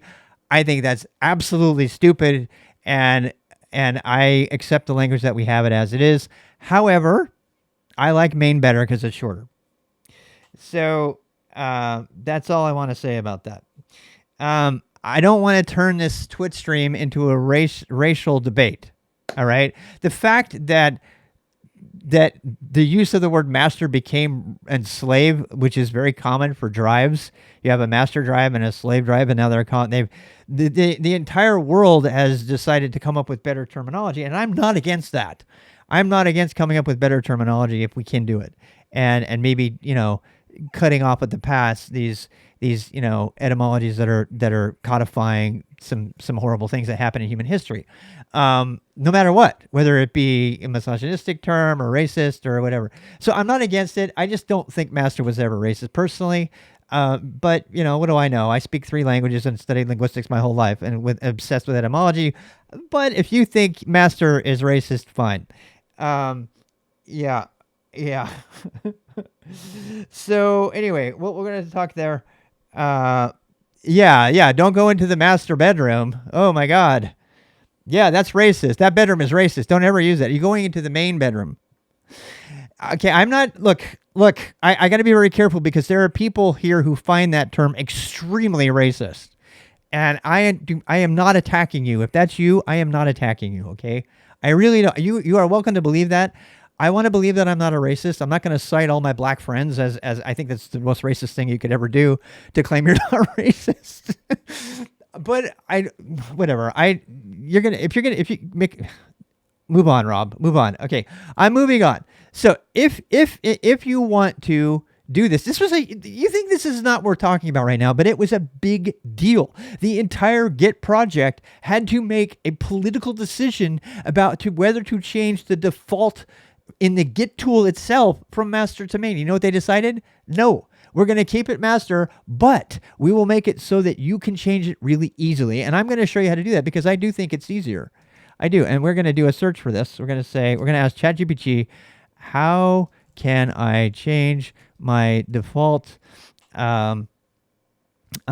branch in Git to main?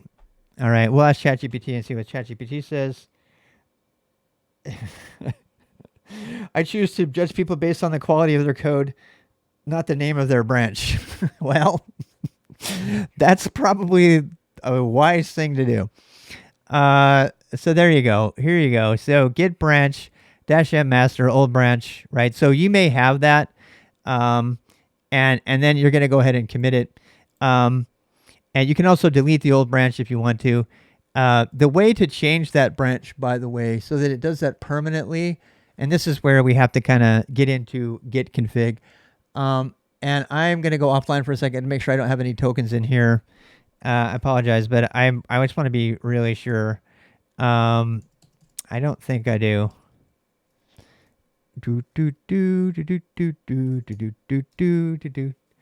Oh, I don't. It looks like they changed that to the default. Huh. Oh, I wonder if I changed my default up at no. I thought it was in my git config. It's not. Oh, is that it? Git config -- global. Oh, thank you, Cole. Okay, so let's actually do that. Git config -- global init.default branch. But for some reason, this was my default branch already on GitHub. I think it might be a GitHub setting as well. I don't know. I don't know why, but main. All right, so if you do that, then that will actually change. So, by the way, this stuff is being saved in your Git config. Be careful, though, with this file. This file does sometimes contain secure tokens. That's why I had to check mine. Mine is new because I haven't been using the system for very long, so I don't have a lot of that stuff in there. You can do all kinds of really fun things in here, by the way. But that is in home.gitconfig, which is against the desktop standards for where things should go. These days, everything should go in .config/git, blah, blah, blah. But the Git project is too new to support that. So that's why, too old to support that. So that's why it's there, along with MRC and BashRC and everything else that predates, 2000 or so when the standard was kind of adopted. So there you go. Now, you probably don't have a fancy PWD here. And that's, by the way, a fancy prompt. And this is the number one reason that I know that people pick up Z Shell, because they want a fancy prompt. And I'm just going to ask you to be patient, okay? Because we are going to have a fancy prompt, but you're going to make it yourself. and you're going to manipulate the PS prompt and the command prompt environment variables in your bash RC, and that is coming up in a couple weeks after we learn bash. But I don't want you to be afraid of that. But I wanted you to see, though, that one of the very, very required things, and if you do not have what branch you're on, in your being reminded what branch you're on every single time you do anything, I strongly encourage you eventually to get there. But right now you don't really care, right? Right now you don't really care. You just want to know that you're there, and you're just going to depend on Git status to show you. You see that you're on branch main, but the upstream is gone. That's because we haven't pushed it ever. All right, so let's keep going. Let's keep going. So now we're going to do the next step. The first time that you push, something up to GitHub to a remote, it's called, you need to do this: git push -u, which stands for upstream, right? Origin main. And when you do that, that will set the origin, which to this point has not been set. And we're not going to get into what's an origin and what's a remote and all that stuff. That is stuff for another day. Maybe if we do a course in programming so you can really get good with Git, which you really need to. But for right now, again, the goal is backing up your work to GitHub. That is it, right? That is all we're doing today. So you look here, and now you do Git status, and you see there's nothing, man. I'm good to go. Now, when you get something that clean, when you get that nice and clean thing there, you'll see that where is it? Where'd I go? I've fallen and I can't get up. Okay, so if you refresh this boost test or your repo, whatever one it is, you refresh it, and you see that the changes have been made there. Okay, so I'm going to take a moment to break it. I'm going to break it. I'm going to break this on purpose. I'm going to do something that you should not be doing as a beginner, but you might do. And if you do, it gets very, very ugly. The one thing you do not ever want to have to deal with in Git are merge conflicts. They are the most annoying thing in all of Git. And they happen when somebody someplace else makes a change, including you, and then you make a change on another one, and you both try to commit to the same repo. Doesn't work. And the reason it doesn't work is it's one of the best things about Git. Git, okay, so a little bit of history here. If you go back to CBS or SVDen days, and you go back to the old days, thanks for the sub, you remember that once upon a time there were these management tools that were very, very draconian, and you paid lots of money for them, and they did a lot of things really wrong. One of the things they did wrong is they made one source of truth, and that was it. And everybody else didn't have all of the code. They only had pieces of it at a time. And so they would check it out. Not only that, they would have to ask permission to check it out. Can I use this file, please? And they would ask to use the file, and then they would be the only one that used the file. And then somebody else that did the file, they could just read the file, but they couldn't save to the file because I'm sorry, you cannot work on that file. So-and-so is working on the file. And if you lived through that era, you remember how annoyingly bad it was. Well, along comes Linus Torvalds, and not to mention the fact that there's only, what happens if that one main source of truth gets corrupt? You're screwed. I mean, screwed with a capital SCREWED,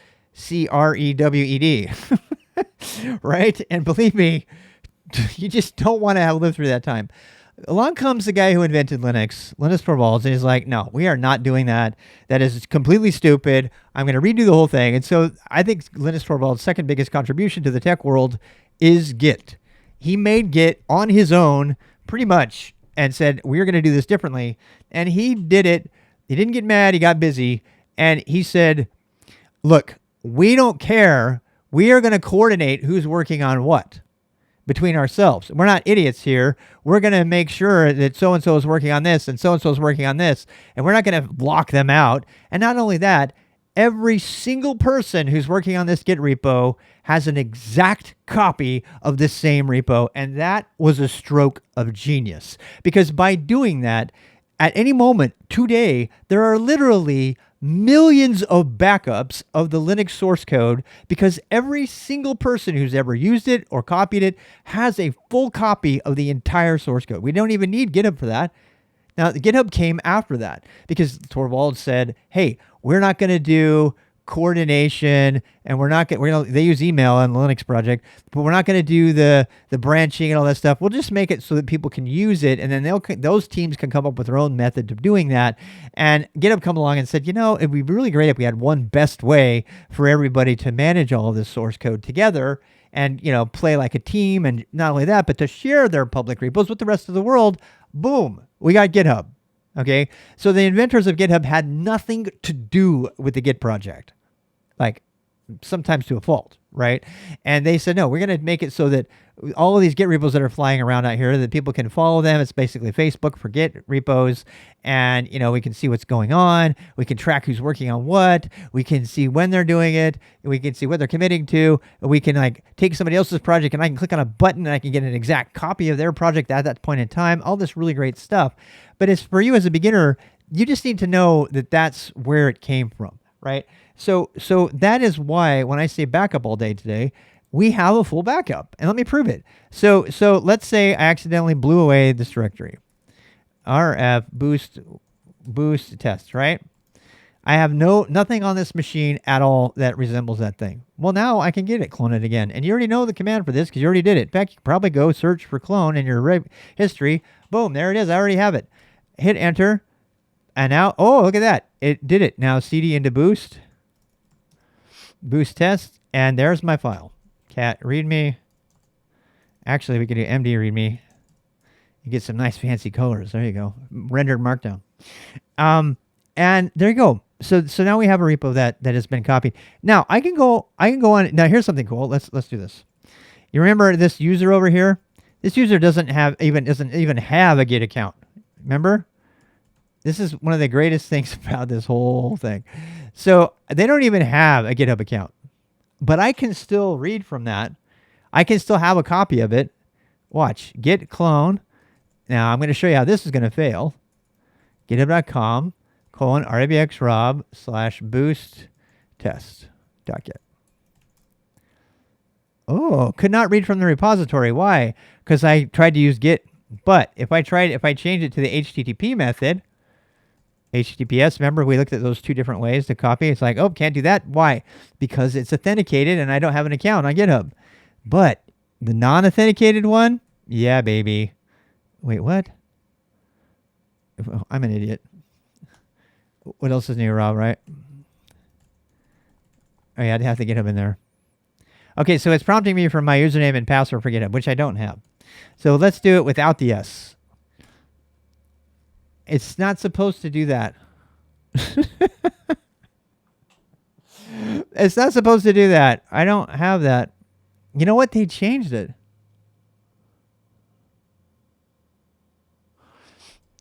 Let me try one more thing. They changed it. They've been talking about changing this for a long time. Yeah, it used to be that they had the non-HTTPS authentication, and you could actually use this to clone. That's a new development. Yeah. But if those of you who don't know, if you don't put it.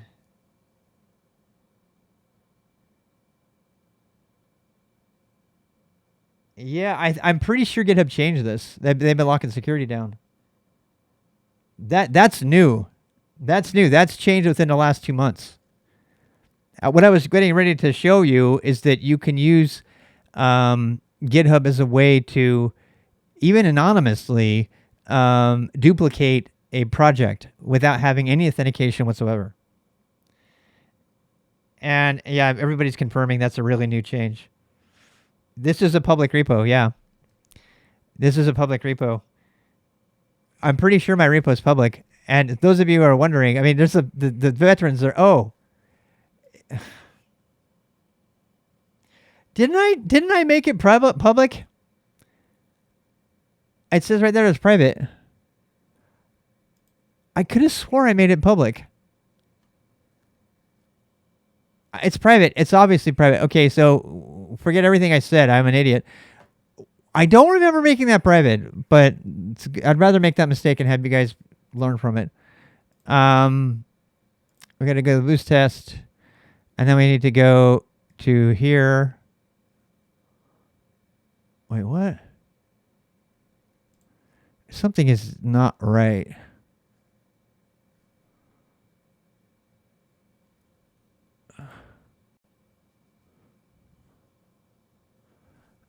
No, this is a different setting.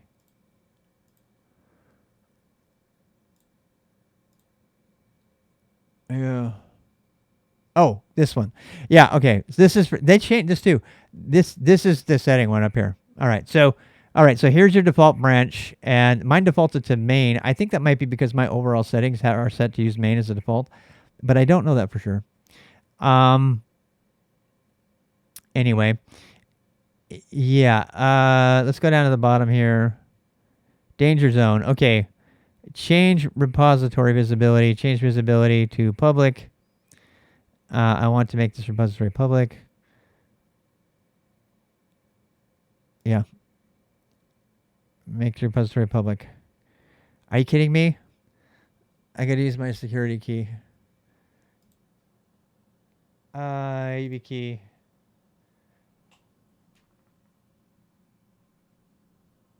All right, so yeah, this is gonna be interesting. I want to say they're getting rid of this though. Okay, so I should be able to do it with HTTP now for sure. Yeah, there. Okay, all right. They haven't changed it yet, but don't count on that. There's been talk that they're going to change that. There's been talk that they're going to change the public one. Now, why does that matter? The reason I want you to know this is because I'll give you a very real situation. Let's say you're inside of an enterprise that has a really strict firewall, right? And all you really want to do is get a read copy of something on GitHub. Now, you got to be careful because if you use stuff on GitHub unofficially, you can get fired for that. So don't tell them you did this for me. But if you are getting the code, like you want to pull down some part of Kubernetes because you want to understand the code because you're a Kubernetes administrator, that's a very legitimate reason to do this, then you can do this, right? And you don't necessarily have to have HTTPS. What I'm trying to demonstrate here is that you don't have to have an account authenticated. So one reason that would be true is if you were inside of your enterprise and you were just using really basic SOCKS authentication throughout to the web, then you're not even going to have Git access to that remote repo out there at all. You're not going to have SSH access at all. There's not going to be any outbound SSH access. And that is actually a very common scenario. So if that's the case, then you just want a copy of a Git repo. You can do it with the HTTP without the S. And I have no idea why the HTTPS worked without me typing my password in, but it seems to have done it maybe because it's a public repo.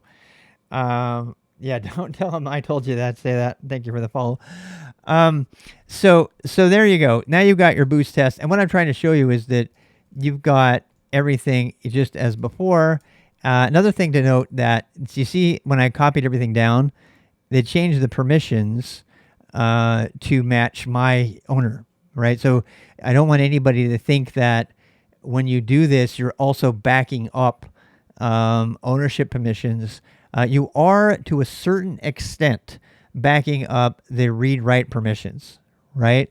But not fully, right? So why is that important? So like if you were to put your SSH keys out there, for example, it's not going to maintain the privacy of the private key if you were to, for some stupid reason, save that other than testing into your Git repo. So just don't always trust the permissions from a Git repo, but just know that they are there. And I think that's probably, do not clone from untrusted servers. Another huge mistake.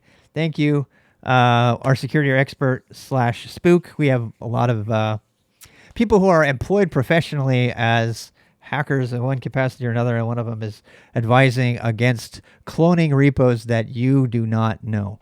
One of the disadvantages of this method that I just did with the clone HTTP is the only thing you're depending on here is the resolution of the github.com domain. You remember that little man-in-the-middle attack warning that we saw with SSH that Git gets you? You don't get that check with HTTP, and it's actually one of the reasons I believe that within the next year or two that GitHub and places like that are phasing out HTTP URLs for cloning. So as a security person, it's important that you know the implications of that. This has no man-in-the-middle protection whatsoever. Okay? If you use Git with SSH, you do get that, right? Because you had that when you did it the first time. It checked to see that you trust that IP, and then it does a fingerprint check on that host every time using SSH, which is very well-established industry security. So yeah, be careful where you're cloning things from. And again, the point again here is to create a method of backing something up. That's all we're trying to do here is back something up, right? And for the most part, we're done. We have literally done everything necessary to use Git as a backup, okay? And just to make a point of this, let's actually create a little bit of a script here. You may have already written that tripwire script someplace else. And by the way, when this is done, this is your homework. Your homework is to go create repos of different shapes and sizes on GitHub and clone them down, okay? And we did say we were going to cover the GH tool. And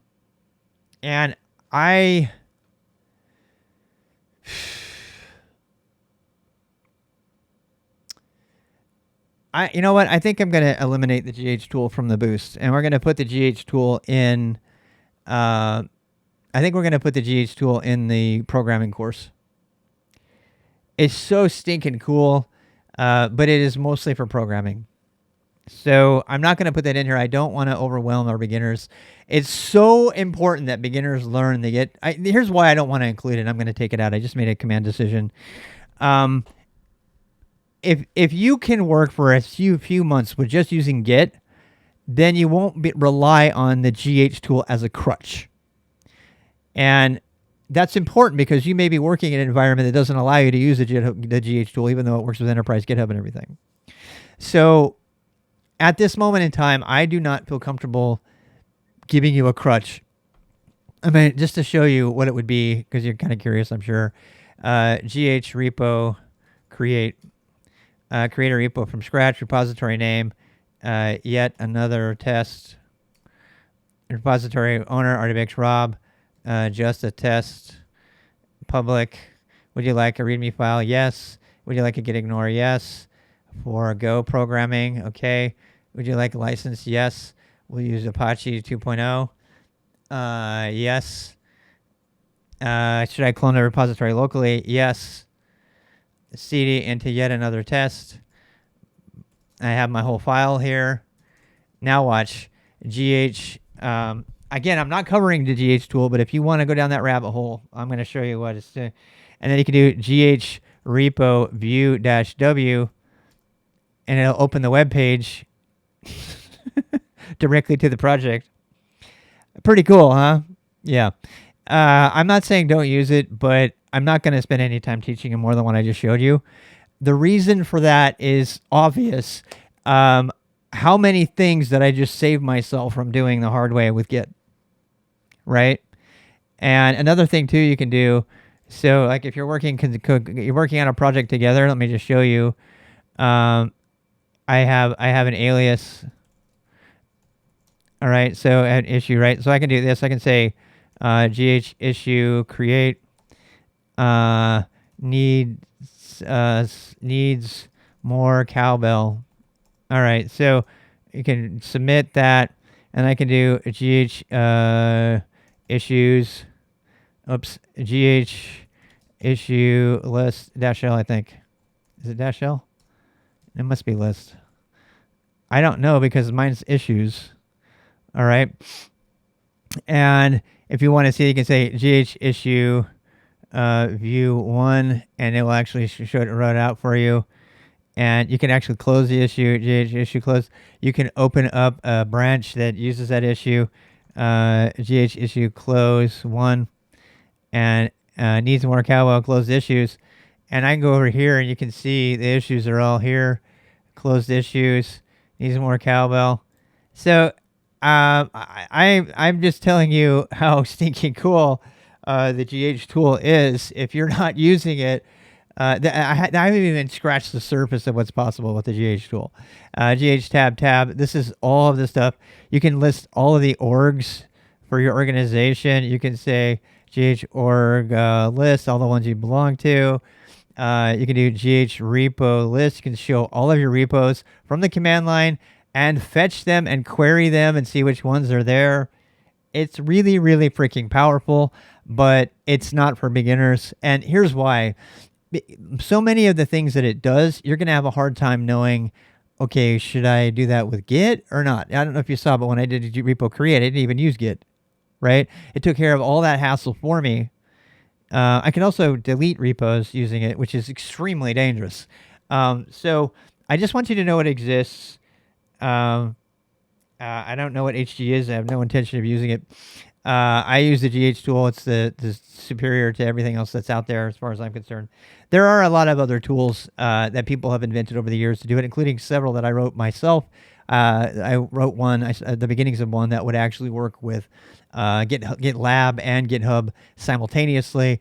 But the progress on this particular project, especially since you can actually branch an entire PR just by off of a single issue. You can do issue devel, and it'll actually create all the branches, the PR, start the PR, check it out, give you a current copy, and change to the branch, all with one command based on the issue that you just opened.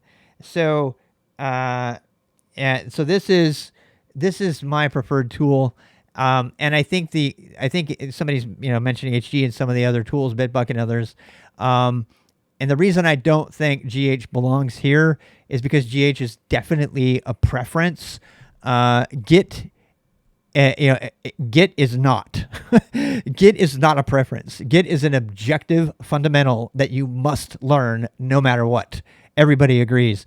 GH is not. GH is I think a very safe, leading preference for most developers these days, but it's not typically, it's not a requirement. So in terms of the boost, I'm going to go ahead and we're going to put GH aside, and I'm going to leave that out of the boost. I will extensively use GH in the coding series that I have yet to do, that I want to do, polyglot programming, where we program in Python, JavaScript, and Go at the same time. That's going to be probably next year. So that's all here to come. And that pretty much caps it up for week 16. So the goal for week 16 has been to use Git. I'm going to actually write this in our little stuff here. So the goal for week 16, and I'll summarize it. This will go in the show notes and all that. Yeah, use Azure DevOps version control. Yeah, that's another reason not to do GitHub command line tool. Okay, so get good with Git. That is the fundamental thing here, right? And so get with Git basics, okay? Backup, basically a backup, right? So what is a backup? A backup to me is, that we know how to create a repo. Actually, let's do this in question format.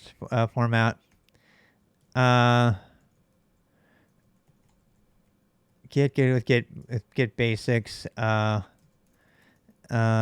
we have a way to back up our notes and code.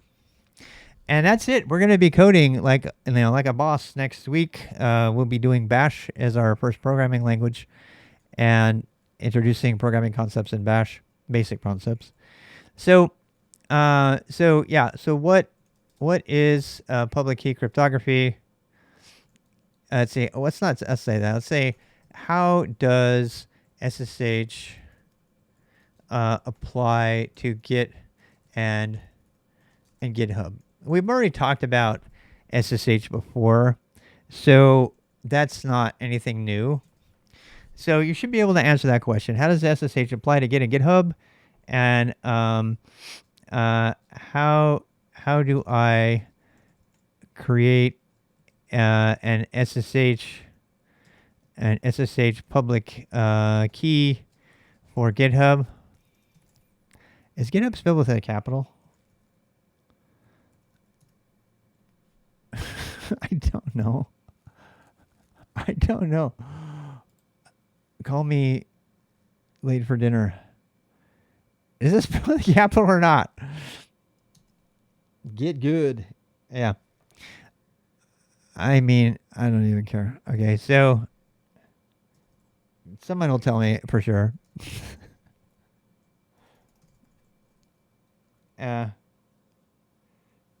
Extremely simple, yes. Yeah, a lot of people here are used to it, and if you're a newbie, don't let it make you feel bad, right? For GitHub, how do I create a repo? A repo. I'm gonna say repository, and clone it. So we're just doing the one directional stuff is what I'm trying to tell you. There is a way to take an existing directory and turn that into, a repo and push it, but we're not going to get into that in the boost. Okay. Because it's just easier for beginners to create their repos up on GitHub and then clone them down for beginners. Okay. For beginners, just get good with that. Once you get good with that and saving your backups back and forth, that's stage 1, level 1. And then level 2 will be using GitHub command line tool or creating a GitHub repo from a directory and doing git init and all that crazy stuff that they showed you when you make a Git repo that has nothing in it. Those are the instructions they show you, but they scare beginners all the time. So as a beginner, just know I'm going to make a Git repo and I'm going to clone it. Okay? Pulling, rebus, fast forwarding. Yeah, I was going to show you, we were getting into the whole problem with merge conflicts. And right now, our beginners are not going to make any changes up to their repos up here, because if you get that, you'll get a merge conflict. And for right now, I'm going to tell you the way to get around that. As a beginner, there's going to be veterans who are going to cringe like crazy. I don't care. As a beginner, if you get a merge conflict, the safest way to resolve the merge conflict is to change the name of the local directory, to clone it again, because you know how to do that, and then to individually change the files that they have changed by comparing the two things together. That is, not optimal, but as a beginner, that is doable, right? And I've said all the time, I've said many times that is, that's the way to do this, right? Is to do it, incrementally. And then there are more advanced ways to do merge conflicts, but that is by far the simplest for a beginner to understand. Okay, so how do I create but you're not going to have that problem because it's just going to be you changing the files right now, right? This is not a course in, team use of Git and branching and concurrent development with other developers. That's not what this is. This is, I am taking a backup of my code and my notes. The end, right? And if you ever are on your phone or you're on your computer and you actually make a note, you change your note and you're like, oh, I forgot. And you change your notes and now it's not synchronized with what you have on your machine, then you know how to get around that, right? You know how to just get rid of it and then reclone it. For now. And then later on, we'll cover all that in the other thing. You've only had one merge conflicts and it was a nightmare. Oh, they always are. They're a pain in the butt. But the way you avoid them is you just make sure to always get clone or get pull from the source. But typically you're not going to have that problem because you're the only one changing things. The only time you would have that problem is if you changed it using the interface over the web and then you forgot to git pull it before you started messing with it on your local machine. And if that happens, the world's not going to end. You're going to be fine. You got to be kind of helped through your first one. Sometimes you'll copy the files to another directory and ignore the changes for those files and has to split it. Yeah.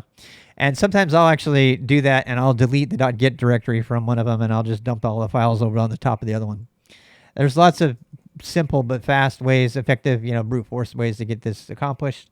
Resolving a merge conflict using Git is extremely painful. So don't do it. The way you avoid Git conflicts, by the way, in the wild is by creating PRs and branches.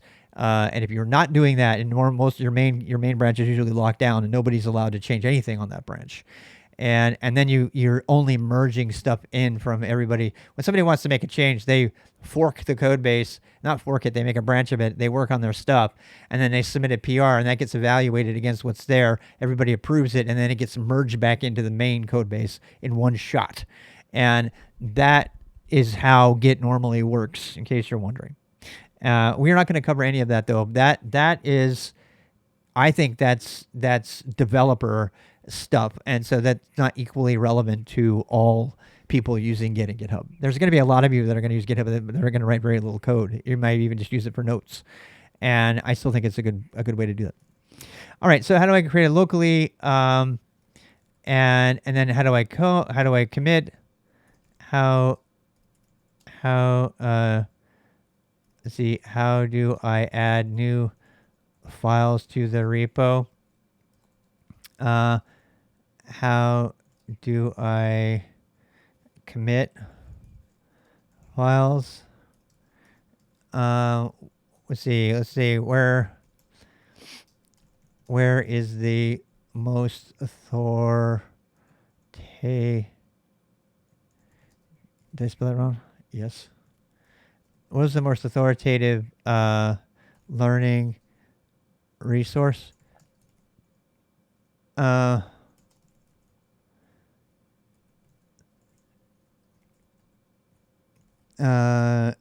Git learning resource. Okay. And you can know about that. You know about GitHub. How do I commit files? How do I introduce myself to Git? That is the direct terminology from the man page. How do I push my changes to GitHub? And how can I restore local changes if I deleted file, for example? We did that. And this is really the main tasks at hand. This is why we're not going any deeper than this, okay? This is all we want to do. We just want to keep ourselves alive. We want a glorified undo, and we're going to be using Git for that. And that is it. That's all. So spend some time playing with that. We are going to be using Git quite regularly over the next several weeks. And just to let you know what's coming, we're going to be doing nothing but scripting next week. So we're going to be doing Bash scripting, and we're going to be using Bash as the first language, as I mentioned. And go back to the overview here. And we'll be making a few tools along the way. But we did this. We did save sources with Git. We decided to skip GitHub. Organize your Git repos. We talked about that. We will be talking next week about how to organize your dot files, and we'll start making some dot files. So we're going to start making little tiny one-liner checkers. We're going to put our tripwire program in there, and you can immediately start writing little filter scripts. We're going to write a couple Vim filters, one to add comments to your code. We can add another one that adds line numbers. We're going to use a bunch of these little things with the goal of learning Bash well enough so that we can then customize our Bash profile, and you can understand everything in my Bash RC or anyone else's Bash RC, and you can begin to use the most powerful options of the command line, which are these, the addition of Unix filters and Bash, and etc. We will be writing we're going to be using JQ and YQ to parse structured data. And then finally, we have pretty much the rest of the boost except for the final week, is going to be coding. So all we're going to be doing is coding in Bash and operations kind of code. We're going to sample a little bit of Python, and I mean a little, like one script. And we're going to sample a little bit of Go. Again, one script, one piece of code, just so you can understand how to use and compile code. And then we're going to be building websites. We're going to build a very, very basic website, just so that we learn just enough HTML and CSS, and we'll be done. And that will probably take us into the beginning of 2024. But that is what's coming up. We, at the very, very end, we're going to talk about what it means to take all the stuff you just learned and turn it into employment, and we'll have debates about whether to have a LinkedIn and all that. All right, so I'm gonna wrap it up for today. So goodbye, YouTube. As for the Twitch people, I'm gonna be here biking away here anytime, and I have the car now, so I will be driving the car to a birthday party tonight, to Jack's birthday party at 9 p.m. We'll hit the pub. So if you want to stay tuned for the fun stuff that I do IRL, come on by. If you just need some company during the week and you just want to listen to music and put me on your third monitor, we are always here listening to music, different music on different days. We've been using the yoga music on Monday, hacker music on Tuesday, chill up on Wednesday, raging, like seriously industrial raging on Thursday, beach chill on Friday, and we've been doing folk grass. So if you just want a place to come hang and co-work and ask your questions, I spend my workday most of the time on Twitch, streaming. Even if I can't talk, I'm usually on another screen. But a lot of other people here to hang out with if you want support as you go about doing whatever it is you're doing your homework or whatever. So you're welcome to come join us. Also, the random bike streams too. I can answer tech questions there too, by the way. So on these big 5-hour bike rides, if you have a tech question, go ahead and feel free to ask. I may not answer you because I might not be in the mood, but I'll try. We'll see what we can do. Thank you for joining.